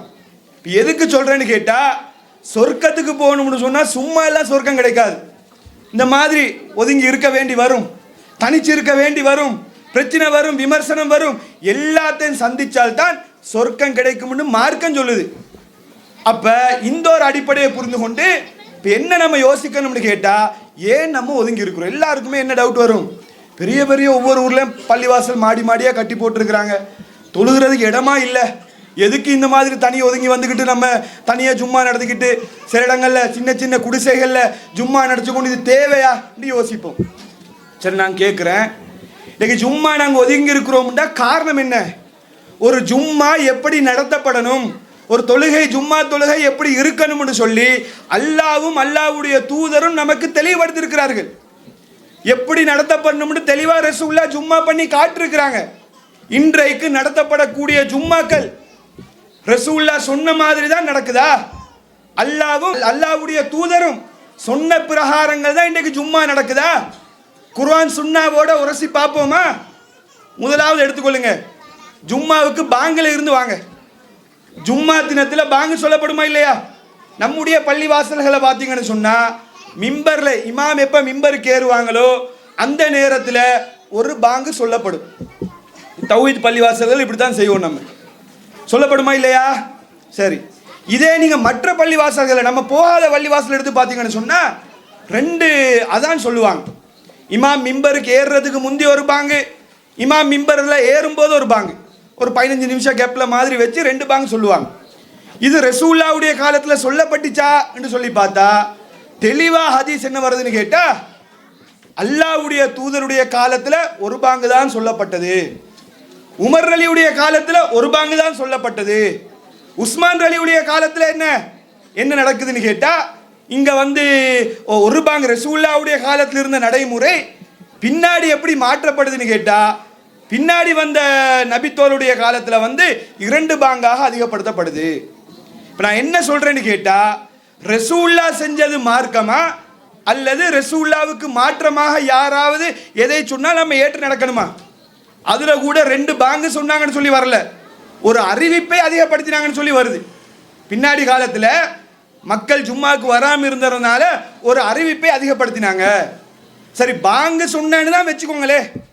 ரசூலுல்லாஹ்வுடைய காலத்தில் ரசூலுல்லாஹ் உயிரோடு இருக்கும்போது ஒரு பாங்கு தான் சொன்னாங்கன்னு சொன்னால் ரசூலுல்லாஹ்வை பின்பற்றுவது நமக்கு கடமையா அல்லது நபித்தோழர்களை பின்பற்றுறது கடமையா அல்லது இமாம்கள் சொன்னதை கேட்கறது கடமையா? சிந்தித்து பார்க்க வேண்டும். அதே போல பார்த்தீங்கன்னு சொன்னால் அப்போ இந்த பாங்கு சொல்கிற ஸ்டார்டிங்கே ஜும்மாவுடைய ஆரம்பமே நபி வழிக்கு மாற்றமாக இஸ்லாத்தில் இல்லாத காரியத்தை கொண்டு ஆரம்பிக்கப்படுது. அதே போல் பார்த்தீங்கன்னு சொன்னால் பயானில் பேசப்படுற டாபிக் அதை நான் எடுக்கவே இல்லை. அதை பேசுகிறதா இருந்தேன்னா அது தனியாக போட்டு பேசணும். அதில் மார்க்கம்ன்ற பேரில் கப்சாக்கள் அடிச்சு விட்ற கதைகள் அதை பற்றி பேசுகிறதா இருந்தேன்னு சொன்னால் அது ஊருக்கு ஊர் வித்தியாசப்படும். அது ஒரு பக்கம் வைங்க. இந்த கொம்மனான விஷயங்கள் இருக்குமா இல்லையா? அதில் நீங்கள் பார்த்தீங்கன்னு சொன்னால் அடுத்ததாக ஜும்மாவில் 2 ஜும்மாக்கள் 2 உரைகள் நடத்தப்படும். ஒருத்தர் உரை நிகழ்த்துவார், குத்துபான் பண்ணுவாங்க, அதுக்கு பிறகு மிம்பரில் உட்கார்ந்துட்டு எழும்பி மறுபடியும் ஒரு உரை பேசுவாங்க. நம்ம பள்ளிவாசலில் பார்த்தீங்கன்னு சொன்னால் அந்த உரை எல்லாமே தமிழில் தான் பேசப்படும். ஆனால் மற்ற பள்ளிவாசலில் பார்த்தீங்கன்னு சொன்னால் ஃபஸ்ட்டுக்கு தமிழில் உரை நிகழ்த்துவாங்க, அதற்கு பிறகு திடீர்னு உட்கார்ந்துட்டு எழும்பி என்ன செய்வாங்கன்னு கேட்டால் சஹாபாக்களோட பேரெல்லாம் சொல்லுவாங்க. சஹாபாக்களுடைய பேரெல்லாம் சொன்னதுக்கு பின்னாடி அரபியில் என்ன செய்வாங்கன்னு சொன்னால் ஒரு உரை நிகழ்த்துவாங்க. இப்போ நான் என்ன கேட்குறேன்னு கேட்டால் ரசூலுல்லாஹ்வுடைய காலத்தில் உரைன்றது மக்களுக்கு புரியக்கூடிய விதத்தில் இருக்கணும். 2வது ஜும்மாவை மட்டும் அரபியில் பண்ணுறீங்களே, இது என்ன காரணம்? எதுக்காக வேண்டி இந்த மாதிரி நடத்தப்படுது? ரசூலுல்லாஹ் சொன்னாங்களா? ரசூலுல்லாஹ் அரபியில் உரை நிகழ்த்தினாங்கன்னு சொன்னால் ரசூலுல்லாஹ் பேசினதே அரபி தான். ரசூலுல்லாஹ் காலத்தில் சவுதியில் அரபி தான் பேசினாங்க, அரபியில் தான் இப்போயும் அரபியில் தான் உரை நிகழ்த்தணும். இப்போ நம்ம எந்த மொழியில் பேசுகிறோமோ அந்த மொழியில் தானே உரை நிகழ்த்தணும். அப்போ ஆரம்ப உரை தமிழில் இருக்கும், 2வது உரை அரபியில் இருக்கும். அதே போல் பார்த்தீங்கன்னு சொன்னால் நடுவில் சஹாபாக்களை வேறு சொல்லுவாங்க. இது மார்க்கம் காட்டி தந்த வழிமுறையா?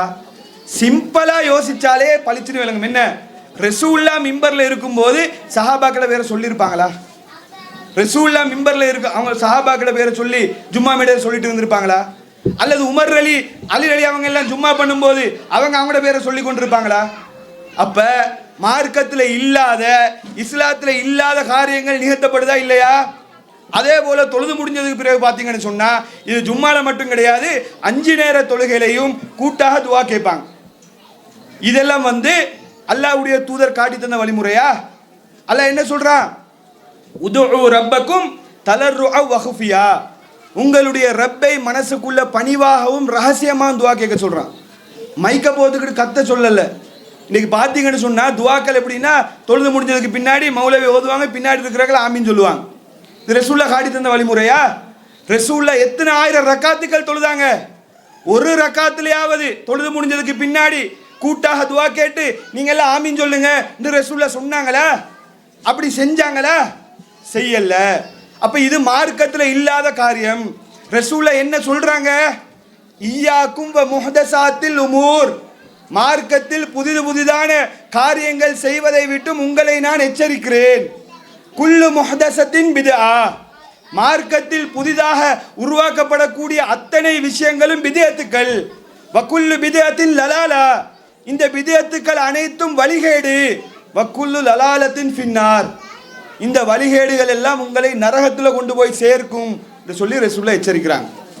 அப்ப பித்அத்தான நரகத்துக்கு போகக்கூடிய காரியத்தை செய்யும் போது நாமும் அந்த இடத்துல போய் இருக்கலாமா? ரசூலுல்லாஹ் எங்களுக்கு என்ன ஆர்டர் போடுறாங்க? மன் ரஆ மின்கும் முன்கரன் ஃபல் யுகையிர் பியதி, ஒருத்தர் ஒரு பாவத்தை கண்டா கையால தடுங்க, அப்படி இல்லையா வாயால தடுங்க, அப்படியும் இல்லையா ஃபபி கல்பி, மனசால வெறுத்து ஒதுங்குங்க. ஸாலிக அல்அஃபுல் ஈமான், அதுதான் ஈமான்லயே ரொம்ப குறைந்த படித்தரம்ன்றாங்க. பலகீனமான நிலை என்ன? தவறுகளை கையால தடுக்கலாம, வாயால தடுக்கலாம ஒதுங்கி இருக்கிறோமே, இது ஈமானுடைய கடைசி படித்தரம். அப்ப அதையும் ஒதுங்காம, எதிர்க்காம, புறக்கணிக்காம அந்த சபையில நாங்க இருந்தேன்னு சொன்னா ஈமானே இல்லைன்னு சொல்லி அர்த்தம். அல்லாஹ் 4வது அத்தியாயம் 140வது வசனத்துல சொல்லி காட்டுறான், அல்லாஹ்வுடைய வசனங்கள் புறக்கணிக்கப்படக்கூடிய சபையில நீங்க இருந்தேன்னு சொன்னா இதன் மிஸ்ல நீங்களும் அவங்கள போலதான். நம்ம உடன்பாடு இல்லாட்டியும் அந்த சபையில இருந்தா ரெண்டும் ஒண்ணுதான். எனக்கு உடன்பாடு இல்லை, நான் சும்மா தான் இருக்கிறேன் அதெல்லாம் சொல்ல முடியாது. மார்க்கத்தில் ஒன்று கூடாதா, ஒன்று எதிர்க்கணும், வாய்ப்பு இல்லையா சக்தி இல்லையா ஒதுங்கி போக வேண்டியதான். அப்போ அதில் கடைசி படுத்துறதை நம்ம செஞ்சுக்கிட்டு இருக்கிறோம். என்ன கையால் தடுக்க வேண்டிய அவசியம் கிடையாது ஏன்னு கேட்டால், ஒரு மார்க்கத்தை கடைபிடிக்கும் போது நாட்டு சட்டத்துக்கு உட்பட்டு தான் என்ன செய்யணும். ஒருத்தர் ஒரு வேலையை செய்யும் போது நம்ம பைபோஸாக போய் ஒருத்தரையும் ஃபோர்ஸ் பண்ண இயலாது. மார்க் அடிப்படையில் என்ன அப்படி யாருக்கும் என்ன செய்ய முடியாது. வாயால் இன்றைக்கி நாங்கள் தடுத்துக்கிட்டு இருக்கிறோம். அந்த சபையில் இருக்காம வெறுத்து ஒதுங்கி எங்களுடைய இபாதத்துகளை நபி வழி அடிப்படையில் செஞ்சு கொண்டு இருக்கிறோம். இது உதாரணத்துக்கு சொல்லப்பட்ட ஒரு விஷயம். இப்படி எதை எடுத்துக்கிட்டாலும் தொழுகையில தக்பீர் கட்டுறதுல இருந்து சலாம் கொடுக்கிற வரைக்கும் எடுத்து பார்த்தீங்கன்னு சொன்னா எக்கச்சக்கமான பித்அத்துக்கள். யாரா சொன்னதுன்னு கேட்டா அது எங்களுக்கு அப்படிதான் சொல்லியிருக்கிறாங்க. ரசூலுல்லாஹ் சொன்னாங்களா? தக்பீர் கட்டுறோமே அல்லாஹ் எப்படி சொல்லியிருக்கிறான், அல்லாஹ்வுடைய இப்படி தான் சொல்லி தந்தாங்களா யோசிக்கிறோமா? உலக விஷயத்துக்கு காட்டக்கூடிய அக்கறையை எங்களுடைய இபாதத் விஷயத்துல காட்டுறோமா? ஒரு நாள் சரி கேட்குறோமா? ஹஜ்ரத்திட்ட மௌலவி இப்படி சொல்றீங்களே, குர்ஆன்ல எங்க இருக்குது, ஹதீஸ்ல எங்க இருக்குது கேட்குறோமா? இல்ல. சொன்னா அதுக்காக நம்ம பேசுறோம் இல்ல. உலக விஷயம் வரும்போது பேசுறோம், மறுமை விஷயம் வரும்போது எங்க வேலையை பார்த்துக்கிட்டு போய்கிட்டு இருக்கிறோம். அப்படி நம்மால இருக்க முடியாது என்பதனால்தான் நாங்க என்ன செய்யறோம்னு கேட்டா, நீங்க செய்யறதை செஞ்சுட்டு போங்க, எங்களுக்கு எது மார்க்கமாக குர்ஆன் சுன்னா அடிப்படையில் தெளிவாக எங்களுக்கு விளங்குதோ அதை நாங்க கடைபிடிக்கிறோம். நாங்க எங்க அளவுல நாங்க பின்பற்றிட்டு போறோம். அடுத்தாக்களை டிஸ்டர்ப் பண்றோமா?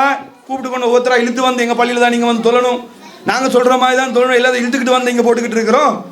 விருப்பம்ண்டா வரலாம், விருப்பம் இல்லாட்டி ஒதுங்கி போகலாம். சொல்றதுதான் எங்களுடைய கடமை, ஏற்று நடக்கிறது அது உங்களை பொறுத்து. அப்ப சொல்லக்கூடிய வேலைய, சொல்லக்கூடிய டியூட்டிய நம்ம தெளிவாக எடுத்து சொல்லி கொண்டிருக்கிறோம். இதை சொல்லும் போது என்ன நடக்குதுன்னு கேட்டா, இதை கருத்தால எதிர்கொள்ள முடியாம இதை சொல்றோமே, குர்ஆன் வசனத்தை சொல்லி ஹதீஸை சொல்லி இப்படி புகாரில இருக்குது, முஸ்லீம்ல இருக்குது, குர்ஆன்ல இத்தனை வசனத்துல இருக்குது என்று சொல்லும் போது இதுக்கு பதில் சொல்லலாமா? பதில் சொல்ல முடியுமா? யோசிச்சு பாருங்க. பதில் இருக்கும்னு நினைக்கிறீங்களா? இல்ல. அப்ப என்ன செய்யறது? இதை மக்கள் கேட்கும் போது, இந்த பிரச்சாரத்தை மக்களுக்கு எடுத்து சொல்லும் போது யாரெல்லாம் கேட்கிறாங்களோ அதுல அதிகமான மக்கள் இந்த கொள்கையை ஏற்றுக்கொள்ள ஆரம்பிக்கிறாங்க. அட சரிதானே, இவங்க சொல்ற கரெக்ட் தானே, அட இவங்க சொன்னாலும் கண்மூடித்தனமா பின்பற்றாதீங்கன்னு சொல்லக்கூடிய ஜமாத்தா இருக்கிறாங்க. தௌஹீதுக்காரன் சொன்னாலும் கண்மூடித்தனமா நம்பாதீங்க என்று சொல்றது சரியாக இருக்குமா? நாங்க சொல்றதுதான் சரி, எங்கள்கிட்ட கேள்வி கேட்காதீங்க என்று சொல்றது சரியா இருக்குமான்னு யோசிச்சு மக்கள் என்ன பண்றாங்கன்னு சொன்னா சத்தியத்தின் பக்கம் இன்னைக்கு வர ஆரம்பிக்கிறாங்க. அப்ப அதை எப்படி தடுக்கிறது? இப்ப நம்ம ஒரு மீட்டிங் போட்டோன்னே இதுக்கு மறுப்பு பேச இயலாது. இப்படி இந்த வசனத்துல சொன்னாங்க, அது பொய், குர்ஆன்ல இல்ல, ஹதீஸ்ல இல்ல, இந்த மறுப்பு பேசலாம்னு நினைக்கிறீங்களா? அது வாய்ப்பு இல்லை. அப்ப என்ன செய்யறது? இவனை பேச விடாம தடுக்கணும். பேசினு சொன்னா நம்ம கூடாரம் காலியாகும். இவங்க சொல்றத மக்கள் கேட்க ஆரம்பிச்சான்னு சொன்னா நம்மள்ட்ட கேள்வி கேட்டு வருவாங்க. அப்ப நம்ம மாட்டிக்க வேண்டி வரும். அப்ப என்ன செய்யறது? இவன் நிகழ்ச்சிகளை நடத்த விடாம தடு, இவன் மீட்டிங்களை பேச விடாம தடு. அதுக்கு என்ன வழின்னு சொல்லி பார்த்து எப்படி ரசூலுல்லாஹ் காலத்துல யூத கிறிஸ்தவர்கள் வேலை பார்த்தாங்களோ அதே வேலையை பார்க்கக்கூடிய நிலைய பல ஊர்கள் என்ன செய்யறாங்க, செஞ்சு கொண்டு இருக்கிறாங்க. தௌஹீத் பிரச்சாரத்தை தடுக்கிறதுக்கு இதுதான் முடிவுன்னு நினைக்கிறாங்க. காஃபிர் அப்படித்தான். ரசூலுல்லாஹ் காலத்துல காஃபிர்கள் என்ன பண்ணுவாங்கன்னு கேட்டா, சத்தியத்தை சொல்றதுக்கு கூப்பிட்டேன்னு சொன்னா காதை பொத்திக்கிட்டு ஓடுவானுலாம். காதுகளில் விரலை வச்சு காதை அடைச்சிட்டு போவாங்க. ஏன்? ரசூலை சொல்றதை கேட்டா நம்ம திருந்திடுவோம், சொல்றதை கேட்டா நம்ம தௌஹீத் ஆகிடுவோம், இஸ்லாத்துக்கு போயிடுவோம். அதனால காதை மூடுறான்னு சொல்லி காதை பொத்திக்கிட்டு ஓடுவாங்களாம். அல்ல குர்ஆன்ல சொல்லக்கூடிய செய்தி. அந்த மாதிரி இந்த காதை பொத்துறதை விட்டுட்டு பேசுறதை தடுத்தா கேட்க வேண்டி வராது தானே. அப்ப என்ன செய்யறது? நிகழ்ச்சிகளை தடுக்கிறது. எங்க நிகழ்ச்சி ஆர்கனைஸ் பண்ண போனாலும் ஆரம்ப காலங்களில் இருந்த நிலை இன்னைக்கு பல ஊர்கள் இல்லாம ஆயிருச்சு. சில ஊர்களில் மொண்டசூரி லெவலில் உட்காந்துக்கிட்டு என்ன செய்யறாங்க, இந்த மாதிரி தடுத்தா இவங்க பேச மாட்டாங்க, நம்ம இப்போ என்ன இவங்களால நமக்கு டிஸ்டர்பு என்று சொன்னா இவங்க பேச மாட்டாங்க என்று நினைத்து கொண்டு என்ன பண்றாங்கன்னு சொன்னா தடுக்கக்கூடிய வேலையை பார்த்து கொண்டு இருக்கிறாங்க, தடுக்கக்கூடிய செயலை செஞ்சு கொண்டு இருக்கிறாங்க. ஃபர்ஸ்ட் நம்ம என்ன சொல்றோம், இப்படி சில சில கஷ்டங்களை தந்து சில பிரச்சனைகளை தந்து தௌஹீதை விட்டு ஓடி விடலாம், இவங்களை விரட்டலாம்னு சொல்லி நினைக்கிறாங்க. கடைசியா எடுக்கிற ஆயுதம் என்னன்னு கேட்டா, மௌத்தா போனா அடக்கூட மாட்டோம், மௌத்தா போனா எங்க கபருக்கு தானே வரணும், அப்ப நாங்க அடக்கூட மாட்டோம். என்ன செய்வோம்? நாங்க சொல்ற மாதிரி எங்களோட தொழுகையெல்லாம் விதத்தெல்லாம் செஞ்சுட்டு தான் என்ன செய்வோம், நாங்க அடக்கம் பண்ணுவோம். பார்த்துக்கிட்டே இருக்கிறாங்க. இப்ப செத்து போக மாட்டானா, இப்ப மண்டையை போட மாட்டானா, மண்டையை போட்டா புணத்தை வச்சுக்கிட்டாச்சு நாங்க ஓதுறதெல்லாம் ஓதி அனுப்புவோம்னு சொல்லி இப்படி எதிர்பார்த்துக்கிட்டு இருக்கிறாங்க. அப்ப என்ன புரியணும்னு கேட்டா, என்ன விஷயம்னு கேட்டா, ஃபர்ஸ்ட் இந்த மௌத்தா ஜனாசா வச்சுக்கொண்டு இன்னைக்கு நிறைய ஊர்கள் நடக்கிறாங்களா இல்லையா? மௌத்தா போனா நாங்க அடக்கூடாம தடுக்கலாம், அடக்கூடாம இவங்களை வச்சுக்கிட்டு என்ன செய்யலாம், பயம் காட்டலாம் நினைச்சு கொண்டு இருக்கிறாங்க. ஃபர்ஸ்ட் என்ன புரியணும்னு கேட்டா, இந்த கொள்கைக்குள்ள நம்ம இருக்கிறோம்னு கேட்டா, இந்த கொள்கையை ஏற்றுக்கொண்டு இருக்கிறோம் என்று சொன்னால் இந்த பயத்துக்கு, இந்த பூச்சாண்டி விளையாட்டுக்கெல்லாம் பயந்துக்கிட்டே யாரும் இந்த கொள்கையெல்லாம் கிடையாது. இந்த மாதிரி தடுத்தா, இந்த மாதிரி விமர்சனங்களை வந்தா மையத்தை அடக்கூட மாட்டோம்னு சொன்னா, அப்படியா அடக்கூட மாட்டீங்களா, நாங்கள் எல்லாம் அப்படியே கொள்கை மாறிடுறோம் என்ற நிலைப்பாட்டில் யாரும் இந்த கொள்கையில கிடையாது. இந்த கொள்கையை விளங்கி எது சரி எது பிழைன்றத உணர்ந்து இந்த கொள்கைக்குள்ள இருக்கிறோம். நம்மால முடிந்த அளவுக்கு என்ன செய்வோம், இந்த கொள்கையை பிரச்சாரம் பண்ணுவோம், நம்மால முடிந்த அளவுக்கு நாங்கள் இதை கடைபிடிப்போம். அல்லாஹ் எங்களுக்கு ஒரு விதியை சொல்லியிருக்கிறான். என்ன விதி தெரியுமா? லா யுகல்லிஃபுல்லாஹு நஃப்ஸன் இல்லா உஸ்அஹா. எந்த ஒரு ஆத்மாவையும் அவனுடைய சக்திக்கு உட்பட்டளவே தவிர அல்லாஹ் சிரமப்படுத்த மாட்டான். நாங்கள் ட்ரை பண்ணுவோம், போராடுவோம். எப்படியெல்லாம் போராடுவோம் நான் சொல்கிறேன். நாங்கள் ட்ரை பண்ணுவோம், முயற்சி செய்வோம். சரி ஏழாம தான் போச்சுன்னு வைங்களே, அட மையத்தை வச்சுக்கிட்டு நீ என்ன பண்ணாலும் எங்களுக்கு பாவம் வருமா? நானே மௌத்தா போயிட்டேன்னு வைங்களே, எந்த கொள்கை பிதஅத் செய்யக்கூடாது, ஷிர்க் செய்யக்கூடாது, ஷிர்கான பள்ளிவாசலுக்கு நான் வரமாட்டேன் என்று கொள்கையில் இருக்கக்கூடிய என்ன மௌத்தா போனால் அதை வச்சுக்கிட்டு நீ ஷிர்க் பள்ளிவாசலில் வச்சுக்கிட்டு என்ன பண்ணாலும் எனக்கு பாவம் வருமா? நான் தானே மௌத்தா போயிட்டேன். அல்லாஹ் உசுரோடு இருக்கும் வரைக்கும் தான் எனக்கு கேள்வி கேட்பானே தவிர மௌத்தா போனதுக்கு பின்னாடி உண்ட ஊர் மக்கள் உன்னை வச்சுக்கிட்டு என்ன பண்ணாங்கன்னு என்கிட்ட கேள்வி வராது, பண்ணவனுக்கு தான் கேள்வி போகும். அப்ப என்ன புரிந்து கொள்ளணும்னு கேட்டா, இந்த மாதிரி இந்த விமர்சனங்களுக்கு, இந்த மாதிரி பிரச்சனைகளுக்கு பயந்து இந்த தௌஹீதை சொல்லாம நாங்க எல்லாம் ஒதுங்கிடுவோம்னு சொல்லி என்ன செய்யக்கூடாது, நினைக்க கூடாது. அடுத்து என்ன புரிஞ்சு கொள்ளணும்னு கேட்டா, நம்மை பொறுத்த மாத்திரத்தில் இந்த மார்க்கத்தை சும்மா போற போக்குல எல்லாம் கடைபிடிக்கிறார்கள் கிடையாது. நீங்க என்ன நினைச்சுக்கிட்டு இருக்கிறாங்கன்னு சொன்னா, வீட்டில் சேட்டை பண்றதுக்காக நீ மதரசால விட்டு படிச்சுட்டு இந்த மார்க்கத்தை சொல்லிக்கிட்டு இருக்கிறான்னு நினைச்சிட்டு இருக்கிறாங்க போல. இந்த மார்க்கத்தை வீட்டில் புள்ள வளர்க்கலாம மதரசால கொண்டு போய் சேர்ப்பாங்க இல்லையா, அந்த மாதிரி தான் இந்த தௌஹீத்காரங்களே இந்த மார்க்கத்தை சொல்லிட்டு இருக்கிறாங்க போல, மார்க்கத்தை படிச்சுட்டு இருக்கிறாங்க போல என்று நினைத்து கொண்டிருக்கிறார்கள். அப்படியெல்லாம் நாங்கள் மார்க்கம் படித்தே கிடையாது. இந்த மார்க்கத்தை படிக்கணும், இந்த மார்க்கத்தை சொல்லணும்ன்றதுக்காக வேண்டிய படிச்சுட்டு இந்த பிரச்சாரம் பண்ணி கொண்டிருக்கிறோம். இந்த பூச்சாண்டிக்கெல்லாம் பயப்படக்கூடிய ஆட்கள் நம்ம கிடையாதுன்றது என்ன செய்யணும், புரிந்து கொள்ளணும். இன்னும் என்ன சொல்ல வரேன்னு கேட்டால், இந்த பள்ளிவாசல் ஒவ்வொரு ஊர்லேயும் இருக்கக்கூடிய பள்ளிவாசல் நிர்வாகம் என்ன புரிஞ்சு கொள்ளணும்னு கேட்டால், ஒரு பள்ளிவாசலுக்கு தலைவரானோன்னு அவங்க ஜனாதிபதினு நினச்சிக்கிறாங்க. என்ன, ஒரு பள்ளிவாசல் ட்ரஸ்டியில் வந்த உடனே நாங்கள் தான் ஊருக்கே தலைவர், நாங்கள் தான் ஊரை கண்ட்ரோல் பண்ணிக்கிட்டு இருக்கிறோம் அப்படின்னு சொல்லி இவங்களுக்கு இவங்களா நினச்சிக்கிட்டு என்ன செய்யறது, இந்த தேவையில்லாத வேலை பார்க்கறதுக்கு காரணம் என்னன்னு கேட்டால் இவங்க அப்படி நினச்சிக்கிட்டு இருக்கிறாங்க. ஃபஸ்ட்டு என்ன புரியணும்னு கேட்டால், நாங்கள் மார்க்கத்தை மட்டும் படித்தவங்க கிடையாது, மார்க்கத்தையும் படித்து நாட்டு சட்டத்தையும் படிச்சுன்னு பிரச்சாரம் பண்ணி கொண்டிருக்கிறோம். நாட்டு சட்டத்தை விளங்கி நாட்டு சட்டத்துக்கு மாற்றமாக ஒரு துளியும் நாங்கள் அசைய மாட்டோம். சட்ட ரீதியாகத்தான் நம்முடைய அத்தனை செயல்பாடுகளும் இருக்கும். அது என்ன புரியணும்னு கேட்டால், ஒருத்தர் பள்ளிவாசல் ட்ரஸ்டியாக வந்துட்டாங்களா, என்ன ஊர் தலைவரா நீங்கள்? யார் சொன்ன ஊர் தலைவர்னு சொல்லி? பள்ளிவாசலுக்கு ஒருத்தர் நிர்வாகியாக வந்தேன்னு சொன்னால் அந்த பள்ளிவாசலை நிர்வாகம் பண்ணிட்டு போங்க. பள்ளிவாசல் நிர்வாகம் பண்ணுறான்னா என்ன, கரண்ட் பில் கட்டுறது, தண்ணி பில் கட்டுறது, மௌலவிக்கு சம்பளம் வசூல் பண்ணி கொடுக்கறது, மிஞ்சி மிஞ்சி போனால் என்ன சந்தா வசூல் பண்ணுங்க. அது கூட என்ன நிர்பந்தப்படுத்தி எல்லாம் கேட்க முடியாது, சந்தா தந்துதாகணும்லாம் கேட்க முடியாது. விரும்பினா மக்கள் தருவாங்க, அதை வசூல் பண்ணி பள்ளி செலவுகளை பார்க்க வேண்டியதுதான். இதுதான் டியூட்டியே தவிர பள்ளிவாசல் தலைவர் நிர்வாகம்னு என்ன நினைக்கிறாங்கன்னு சொன்னால், நாங்கள் தான் ஊரை கண்ட்ரோல் பண்ணுவோம், நாங்கள் நினைச்ச மாதிரி தான் நடக்கணும் என்று நினைத்து கொண்டிருக்கிறாங்க. நாட்டு சட்டம் அப்படி சொல்லவே இல்லை. நாட்டு சட்டம் என்ன சொல்லுதுன்றதை ஃபஸ்ட்டு புரிஞ்சு கொள்ளுங்க. நீங்கள் செய்யக்கூடிய சில வேலைகள் எவ்வளவு பாரதூரமானது என்று சொன்னால் அவர்களுடைய உலக வாழ்க்கையை நாசமாக போகக்கூடிய அளவுக்கு டேஞ்சரான விஷயங்கள். அது என்ன, இப்போ உதாரணம் ஒரு மையத்தை வச்சுக்கிட்டு சேட்டம் நினைவீங்களே, அடக்க விட மாட்டேன், நான் வந்து அடக்கம் செய்கிறதுக்கு அனுமதி தர மாட்டேன்னு சொல்லி பிடிச்சிக்கிட்டு நின்றேன்னு சொன்னால், சரியாக சட்ட நடவடிக்கை எடுத்தேன்னு சொன்னால் கிட்டத்தட்ட 4-5 வருஷம் கம்பி எண்ணிட்டு வர வேண்டி வரும். இந்த மௌத்தா போனாக்களை வச்சுக்கிட்டு விளையாட்டு காட்ட முடியாது. நாட்டு சட்டம் அதை தான் சொல்லுது. மௌத்தா போனன்னு சொன்னால் அவங்களோட மத விருப்பத்தின் அடிப்படையில் என்ன எல்லா விஷயங்களையும் நடத்திட்டு அடக்கம் செய்யணும்னு தான் நாட்டு சட்டம் சொல்லுது. யாருக்கும் எந்த ரைட்ஸும் கிடையாது. அந்த ஜனாசா வந்து அவங்களோட குடும்பத்தார் எப்படி சொல்கிறாங்களோ அதுக்கேற்ற மாதிரி அடக்கம் செய்யப்படும். இது என்ன செய்யணும், புரிந்து கொள்ளணும். இன்னும் சொல்ல போனால் நாட்டு சட்டத்தினுடைய அடிப்படையான பேசிக்கான ஒரு தகவல் என்ன செய்கிறேன், ஞாபகப்படுத்துகிறேன். நாட்டில் வந்து அரசியல் சாசனம்னு ஒன்று இருக்குது. எப்படி முஸ்லீம்களுக்கு குரான் என்ன, இப்போ நான் சொன்ன வஹி இருக்குதே, குரான் சொன்னா இதுதானே இஸ்லாத்துடைய விஷயங்களை தீர்மானிக்கும். குரான் தான் இஸ்லாத்துடைய அத்தனை விஷயங்களையும் தீர்மானிக்கும்.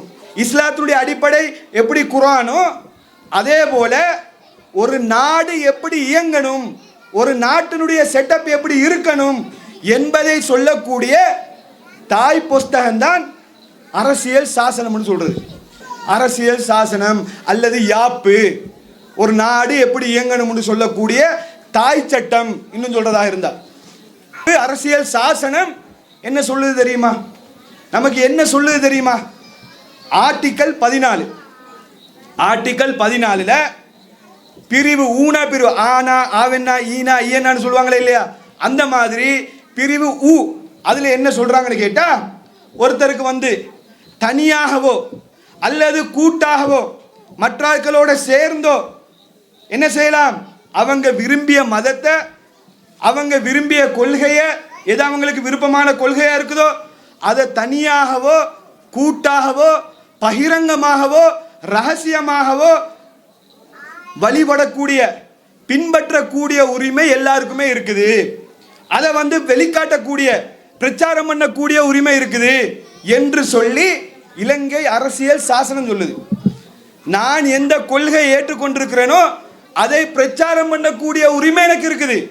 அதை எவனாலும் தடுக்க முடியாது. நாட்டில் இருக்கக்கூடிய யாராக இருந்தாலும் இந்த கன்ஸ்டியூஷனுக்கு மாற்றமா நடக்க முடியாது.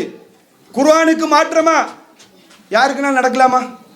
குர்ஆனுக்கு மாற்றமா நடந்தால் குர்ஆனுக்கு மாற்றமா நடந்து ஆகுமே தவிர அது குர்ஆனுடைய சட்டமாக ஆகாது.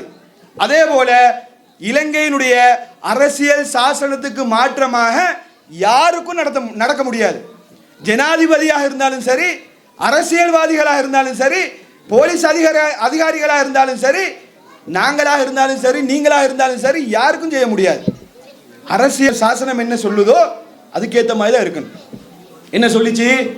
எந்த கொள்கையை எனக்கு தனியாகவோ கூட்டாகவோ ரகசியமாகவோ பகிரங்கமாகவோ பின்பற்றக்கூடிய உரிமை எனக்கு இருக்குது, அதை பிரச்சாரம் பண்ணக்கூடிய உரிமையும் இருக்குதுன்னு அரசியல் சாசனம் சொல்லுது.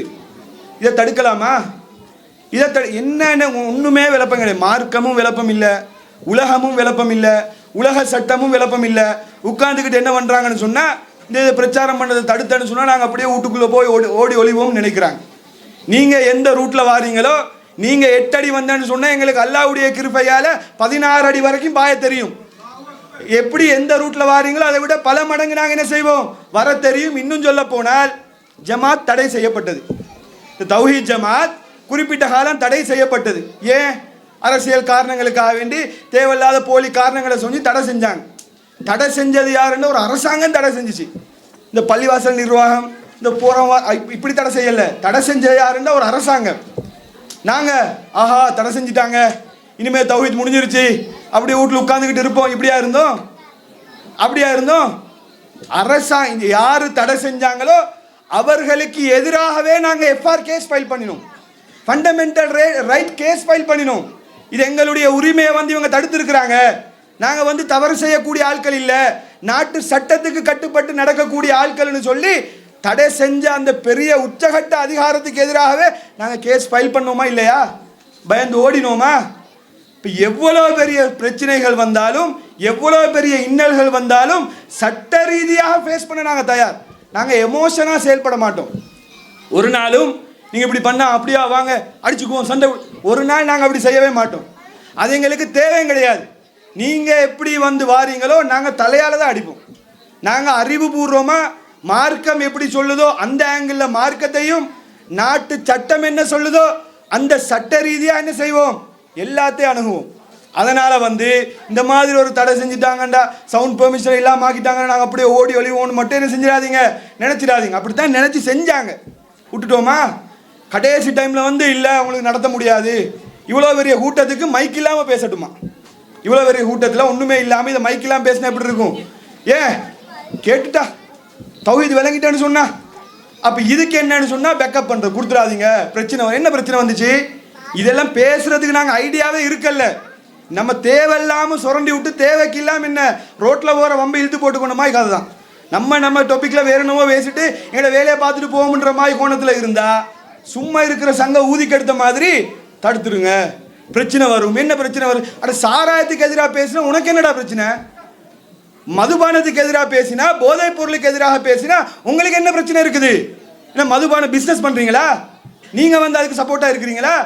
எல்லாரும் சேர்ந்து செய்ய வேண்டிய பிரச்சாரத்தை இன்றைக்கு நாங்கள் எங்கள் சொந்த காசை போட்டு செஞ்சு கொண்டிருக்கிறோம். இதுக்கு சப்போர்ட் பண்ணுறதை விட்டுட்டு பிரச்சனை வரும். பிரச்சனை வந்தால் அதை பாதுகாக்கிறதுக்கு தான் பாதுகாப்புத்துறை இருக்குது. அவங்க பாதுகாப்பாங்க, அது அவங்களுடைய டியூட்டி. நல்லது செய்யும் போது ஒருத்தன் தடுக்க வந்தால் அதை பாதுகாக்கிறது அவங்களோட வேலையை தவிர எங்களை தடுக்கிறது இல்லை. அப்போ எங்களுக்கு சட்ட ரீதியாக அணுக தெரியும். சட்ட ரீதியாக அணுகி அந்த உரிமையை வென்றெடுத்து இன்றைக்கு அல்லாஹ்வுடைய இதெல்லாம் எங்கள் திறமை இல்லை, சத்தியத்தில் இருக்கிறதுனால அல்லாஹ் கொடுக்கக்கூடிய உதவி, அல்லாஹ் கொடுக்கக்கூடிய வெற்றி. இதே நாங்கள் நாளைக்கு வழிகேட்டுக்கு போனோன்னு சொன்னால் நாங்களும் பெப்பர் பேண்ட் இருக்க வேண்டிய நிலைமை தான் வரும். சத்தியத்தில் இருக்கிறதுனால அல்லாஹ் நமக்கு உதவி செய்கிறான். அல்லாஹ் சொல்கிறானா இல்லையா? அல்லாஹ் என்ன சொல்கிறான்? காஃபிர்கள் சூழ்ச்சி செய்கிறாங்க, அல்லாஹ்வும் சூழ்ச்சி செய்கிறான். வல்லாஹு ஹைருல் மாக்கிர், அல்லாஹ் சூழ்ச்சியை முறையடிக்கக்கூடியவன்.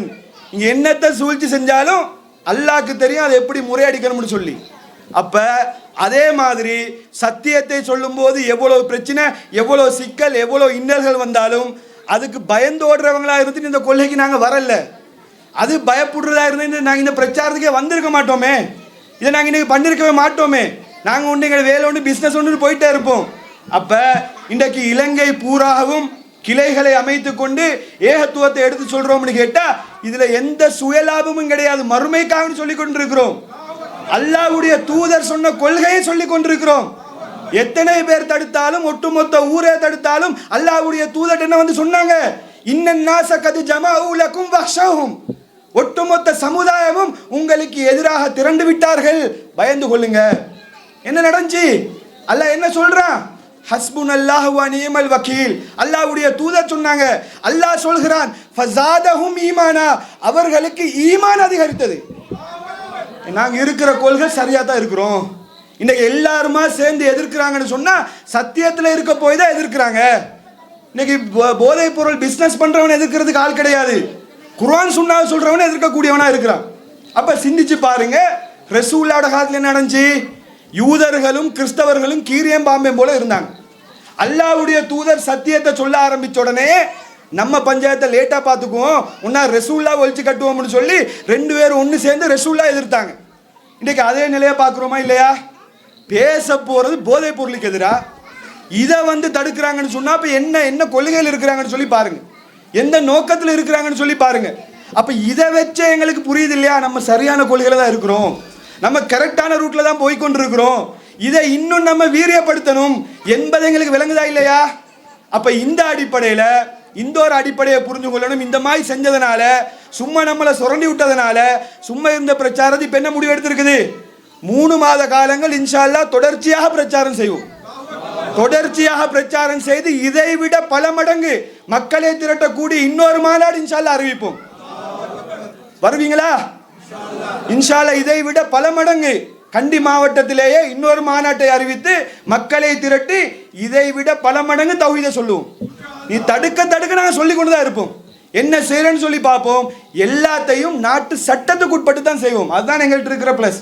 நினைச்ச மாதிரி கோப்பிட்டு பேசிட்டாங்க, இப்படி பேசிட்டாங்கன்னு எமோஷனில் எந்த முடிவும் நாங்கள் எடுக்க மாட்டோம்.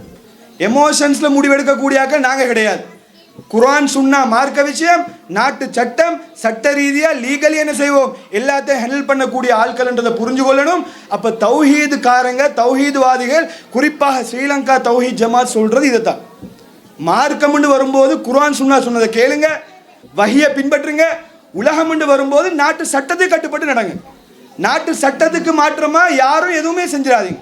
எதா இருந்தாலும் என்ன, சட்டத்தை நம்பி இருங்க. சட்ட ரீதியாக எல்லாத்தையும் நமக்கு ஜெயிக்கலாம். தடை செய்யப்பட்டோமே, இன்றைக்கி நாங்கள் ரிலீஸ் ஆகலையா? 1 வருஷ காலம் 1.5 வருஷம் குறிப்பிட்ட காலம் தான் ரிலீஸ் ஆகிட்டோம். இன்றைக்கி எங்களோட பிரச்சாரத்தை நாங்கள் கொண்டு போகலையா? இருந்ததை விட பல மடங்கு. இன்னும் சொல்ல போனால் தடை நீக்கம் வரும்போது என்ன சொல்லி தடை நீக்கிறாங்கன்னு சொன்னால், நீங்கள் பிரச்சாரம் பண்ணுங்க, உங்கள் பிரச்சாரம் தான் நாட்டுக்கு தேவை. நான் ரிசர்ச் பண்ணி பார்க்குறாங்க. ஒரு பயபுள்ள நம்மளை மாதிரி பிரச்சாரம் பண்ணுற கிடையாது. நம்மளை மாதிரி தீவிரவாதிக்கு எதிராக பிரச்சாரம் பண்ணுவாங்களா? குர்ஆன் சுன்னா அடிப்படையில் ஆதாரத்தை காட்டி பேசுவாங்களா? பேசுறதுக்கு நம்ம தான் பேசிக்கிட்டு இருக்கிறோம். இதெல்லாம் பார்த்துட்டு என்ன சொல்கிறாங்கன்னா, பேசுங்க அலின்சா, நீங்கள் தௌஹீத் ஜமாத் நிறைய பேசுங்க, என்ன சரி பிரச்சனைனா சொல்லுங்க, நாங்கள் நிற்கிறோம். ஏன்னா நீங்கள் சரியான நாட்டுக்கு தேவையான பிரச்சாரத்தை நீங்கள் தான் பண்ணுறீங்க என்று சொல்லி பிரச்சாரம் பண்ண சொல்லி ரிலீஸ் பண்ணப்பட்ட அமைப்புன்னு சொன்னால் இன்றைக்கு அல்லாஹ்வுடைய கிருபையால் நாங்கள் தான் இருக்கிறோம். அதனால் தடை செய்யப்பட்டதுனால இதை சொல்லிக்கிட்டு பூஜானிகள் தடை செய்யப்பட்டார்கள். தடை செய்யப்பட்டால் அது பல உள்நோக்கங்களுக்காக தடை செய்யப்பட்டது. இன்றைக்கு ரிலீஸ் ஆகிருக்கு தானே. ரிலீஸ் ஆனால் நமக்கு என்ன வேலை செய்யணுமோ, அரசியல் சாசனப்படி எங்களுக்கு இருக்கக்கூடிய உரிமையை நிலைநாட்டலாமா இல்லையா? அதைத்தான் செஞ்சு கொண்டிருக்கிறோம். இதுதான் தௌஹீத்வாதிகள். தௌஹீது கொள்கைன்றது இது, தௌஹீத்வாதிகள்ன்ற இப்படி இருக்கக்கூடிய ஆட்கள். எவனோ ஒருத்தன் நாட்டில் கிறுக்குத்தனமான வேலை பார்த்ததுக்கு தௌஹீத்வாதி எல்லாம் பொறுப்பு கிடையாது. அதுக்கும் தௌஹீதுக்கும் சம்பந்தமும் கிடையாது. தௌஹீது பேரை பயன்படுத்தினாங்களே தவிர தௌஹீதுக்கும் சம்பந்தம் இல்லைன்னு சொல்லக்கூடிய ஆட்கள் நாங்கள். அதை நாங்கள் பல மாதங்கள் பிரச்சாரமாக பண்ணோம். தீவிரவாதத்துக்கும் இஸ்லாத்துக்கும் சம்பந்தம் இல்லைன்னு சொல்லி பிரச்சாரம் பண்ணாக்கள் தான் நாங்கள். அப்போ இதை தெளிவாக புரிந்து கொள்ளணும். தௌஹீதுன்னு சொன்னால் வஹியை மட்டும் பின்பற்றுங்க, குர்ஆன் சுன்னா மட்டும் பின்பற்றுங்க.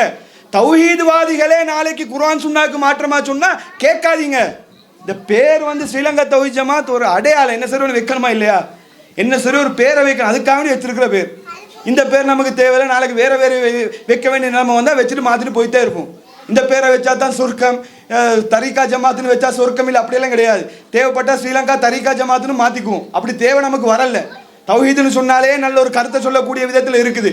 தௌஹீதுன்னு சொன்னால் அல்லாஹ் ஒருவனை வணங்குறது. அப்போ இந்த பேரை ஏகத்துவத்தை சொல்கிற மாதிரி இருக்கிறதுனால இந்த பேரை வைத்து செயல்பட்டு கொண்டிருக்கிறோம். இந்த லேபல் நமக்கு முக்கியம் இல்லை. நல்லா புரிஞ்சு கொள்ளுங்க, இந்த கொள்கை தான் எங்களுக்கு முக்கியம். இந்த கொள்கை இருக்குதோ, எங்கே இருக்குதோ அங்கே இருந்தால் எங்களுக்கு வெற்றி அடையலாமே தவிர தப்லீக் ஜமாத்துன்னு பேரை போட்டுக்கொண்டு இந்த கொள்கையை பின்பற்றினாலும் சொர்க்கம் போகலாம். தௌஹீத் ஜமாத்துன்னு பேரை போட்டுக்கொண்டு இந்த கொள்கையை பின்பற்றாட்டியும் அது என்ன, நரகத்துக்கு போகக்கூடிய வழியாகத்தான் இருக்கும். அப்போ கடைசியாக ஒரு திருமறை வசனத்தை கூறி உரையை நிறைவு செய்கிறேன். மறுமை நாளில் கொஞ்சம் பேர் அல்லாஹ் திருமறை குர்ஆன்ல சொல்லி காட்டுகிறான், யௌம துகல்லபு வுஜூஹுஹும் ஃபின்னார், அந்நாளில் சில முகங்கள் நரகத்தில் போட்டு பொசுக்கப்படும். யகூலூன, அவங்க சொல்லுவாங்களாம், யா லைத்தனா அத்தஅனல்லாஹ் வ அத்தஅன ரசூலா, அல்லாஹ்க்கு கட்டுப்பட இருந்துச்சே, அல்லாஹ்வுடைய தூதருக்கு கட்டுப்பட இருந்துச்சே, இன்னா அத்தஅனா சாதத்தனா வ குப்ரானா, நாங்கள் எங்களோட தலைவர்களுக்கும் பெரியார்களுக்கும் கட்டுப்பட்டோமே, ஃப அலல்லூன சபீலா, நம்மளை வழிகெடுத்து போட்டாங்களே, நம்மளை நாசமாக்கிட்டாங்களே. அந்த டைம்ல சொல்லுவாங்களா நரகத்தில், யா அல்லாஹ் அவங்களுக்கு 2 மடங்கு வேதனை கூடிய அல்லாஹ். யாருக்கு? இந்த பெரியோர்கள் முன்னோர்கள்னு சொல்லி ஹஜரத்துமார்கள் சொல்லி வழிகெடுத்தாங்களே, அவங்களுக்கெல்லாம் டபுள் தண்டனையை கூடிய அல்லான்னு வாங்கலாம். அங்கே டபுள் கொடுத்தா என்ன, ட்ரிபிள் கொடுத்தா என்ன, எல்லாம் சேர்ந்து நரகத்துக்குள்ளே கிடக்க வேண்டி வரும். அல்லாஹ் என்ன சொல்கிறான்? அல்லாஹ்க்கும் அல்லாஹ்வோட தூதரும் கட்டுப்படுங்கன்றான். ஹஜரத்துமாரு முன்னோர் பெரியோர் சொன்னதை கேட்டால் நரகத்துக்கு போக வேண்டி வரும். அப்படி நரகத்துக்கு போன சம்பவத்தை எடுத்து காட்டி அல்லாஹ் சொல்கிறான், மறுமையில் இப்படியெல்லாம் நடக்கும்பா, எச்சரிக்கிறான். பியாலும் தெரிந்து கொள்ளுங்க, சொல்கிறத கேளுங்க, சரின்னா என்ன செய்யுங்க, பின்பற்றுங்கன்னு சொல்லி நமக்கு சொல்லக்கூடிய செய்திகளை பார்க்க முடிகிறது. அப்போ அந்த அடிப்படையில் தௌஹீதுன்னா என்னன்றதை சொல்ல வேண்டிய நிர்பந்தம் நமக்கு என்ன ஏற்பட்ட காரணத்தினால தெளிவாக சொல்லியிருக்கிறோம். இதுதான் தௌஹீத், இதுதான் மார்க்கம், இதுதான் இஸ்லாம். விரும்பியவர்கள் ஏற்றுக்கொள்ளலாம், விரும்பியவர்கள் என்ன செய்யலாம், புறக்கணிக்கலாம். இதற்கு பிறகு உங்களுக்கும் அல்லாஹ்வுக்கும் மறுமை சம்பந்தப்பட்டதை தவிர யாரை நாங்கள் நிர்பந்தப்படுத்த மாட்டோம். வாங்க வாங்க எங்களோட வந்து சேர்ந்து வந்தால் வாங்க, போனால் போங்க. யார் வாரதுனாலேயும் சில நபிமார்கள் மறுமையில் வருவாங்க, நபிமார்கள் மட்டும் வருவாங்க. சில நபிமாரோட சேர்ந்து 1-2 பேர் தான் வருவாங்க. அந்த நபி சொன்னதை யாருமே கேட்டிருக்க மாட்டாங்க. இந்த கல்லாட கிருப்பியால் நாங்கள் சொல்கிறத கண்டி மாவட்டத்தில் சொல்கிறத கேட்குறதுக்கு இவ்வளோ பேர் இருக்கிறாங்கன்னு இருக்கும்போது ஒரு விதத்தில் யோசித்து பார்க்கும்போது நமக்கு சந்தோஷமாக தான் இருக்குது. அல்ஹம்துலில்லாஹ், நம்ம சத்தியத்தை கேட்குறதுக்கு இன்னைக்கு மக்கள் இருக்கிறாங்க என்பதை சொல்லக்கூடிய நிலையில் இருக்கிறோம். எனவே இந்த அடிப்படையை புரிந்து கொண்டு தௌஹீத் கடைசி வரைக்கும், இறுதி மூச்சு வரைக்கும் ஏகத்துவத்தில் இருந்து மரணிக்கக்கூடிய மக்களாக அல்லாஹ் நம் அனைவரையும் ஆக்கிடுவானா என்று கூறி உரையை நிறைவு செய்கிறேன். வாஹிரு தஅவானா அல்ஹம்துலில்லாஹி ரப்பில் ஆலமீன்.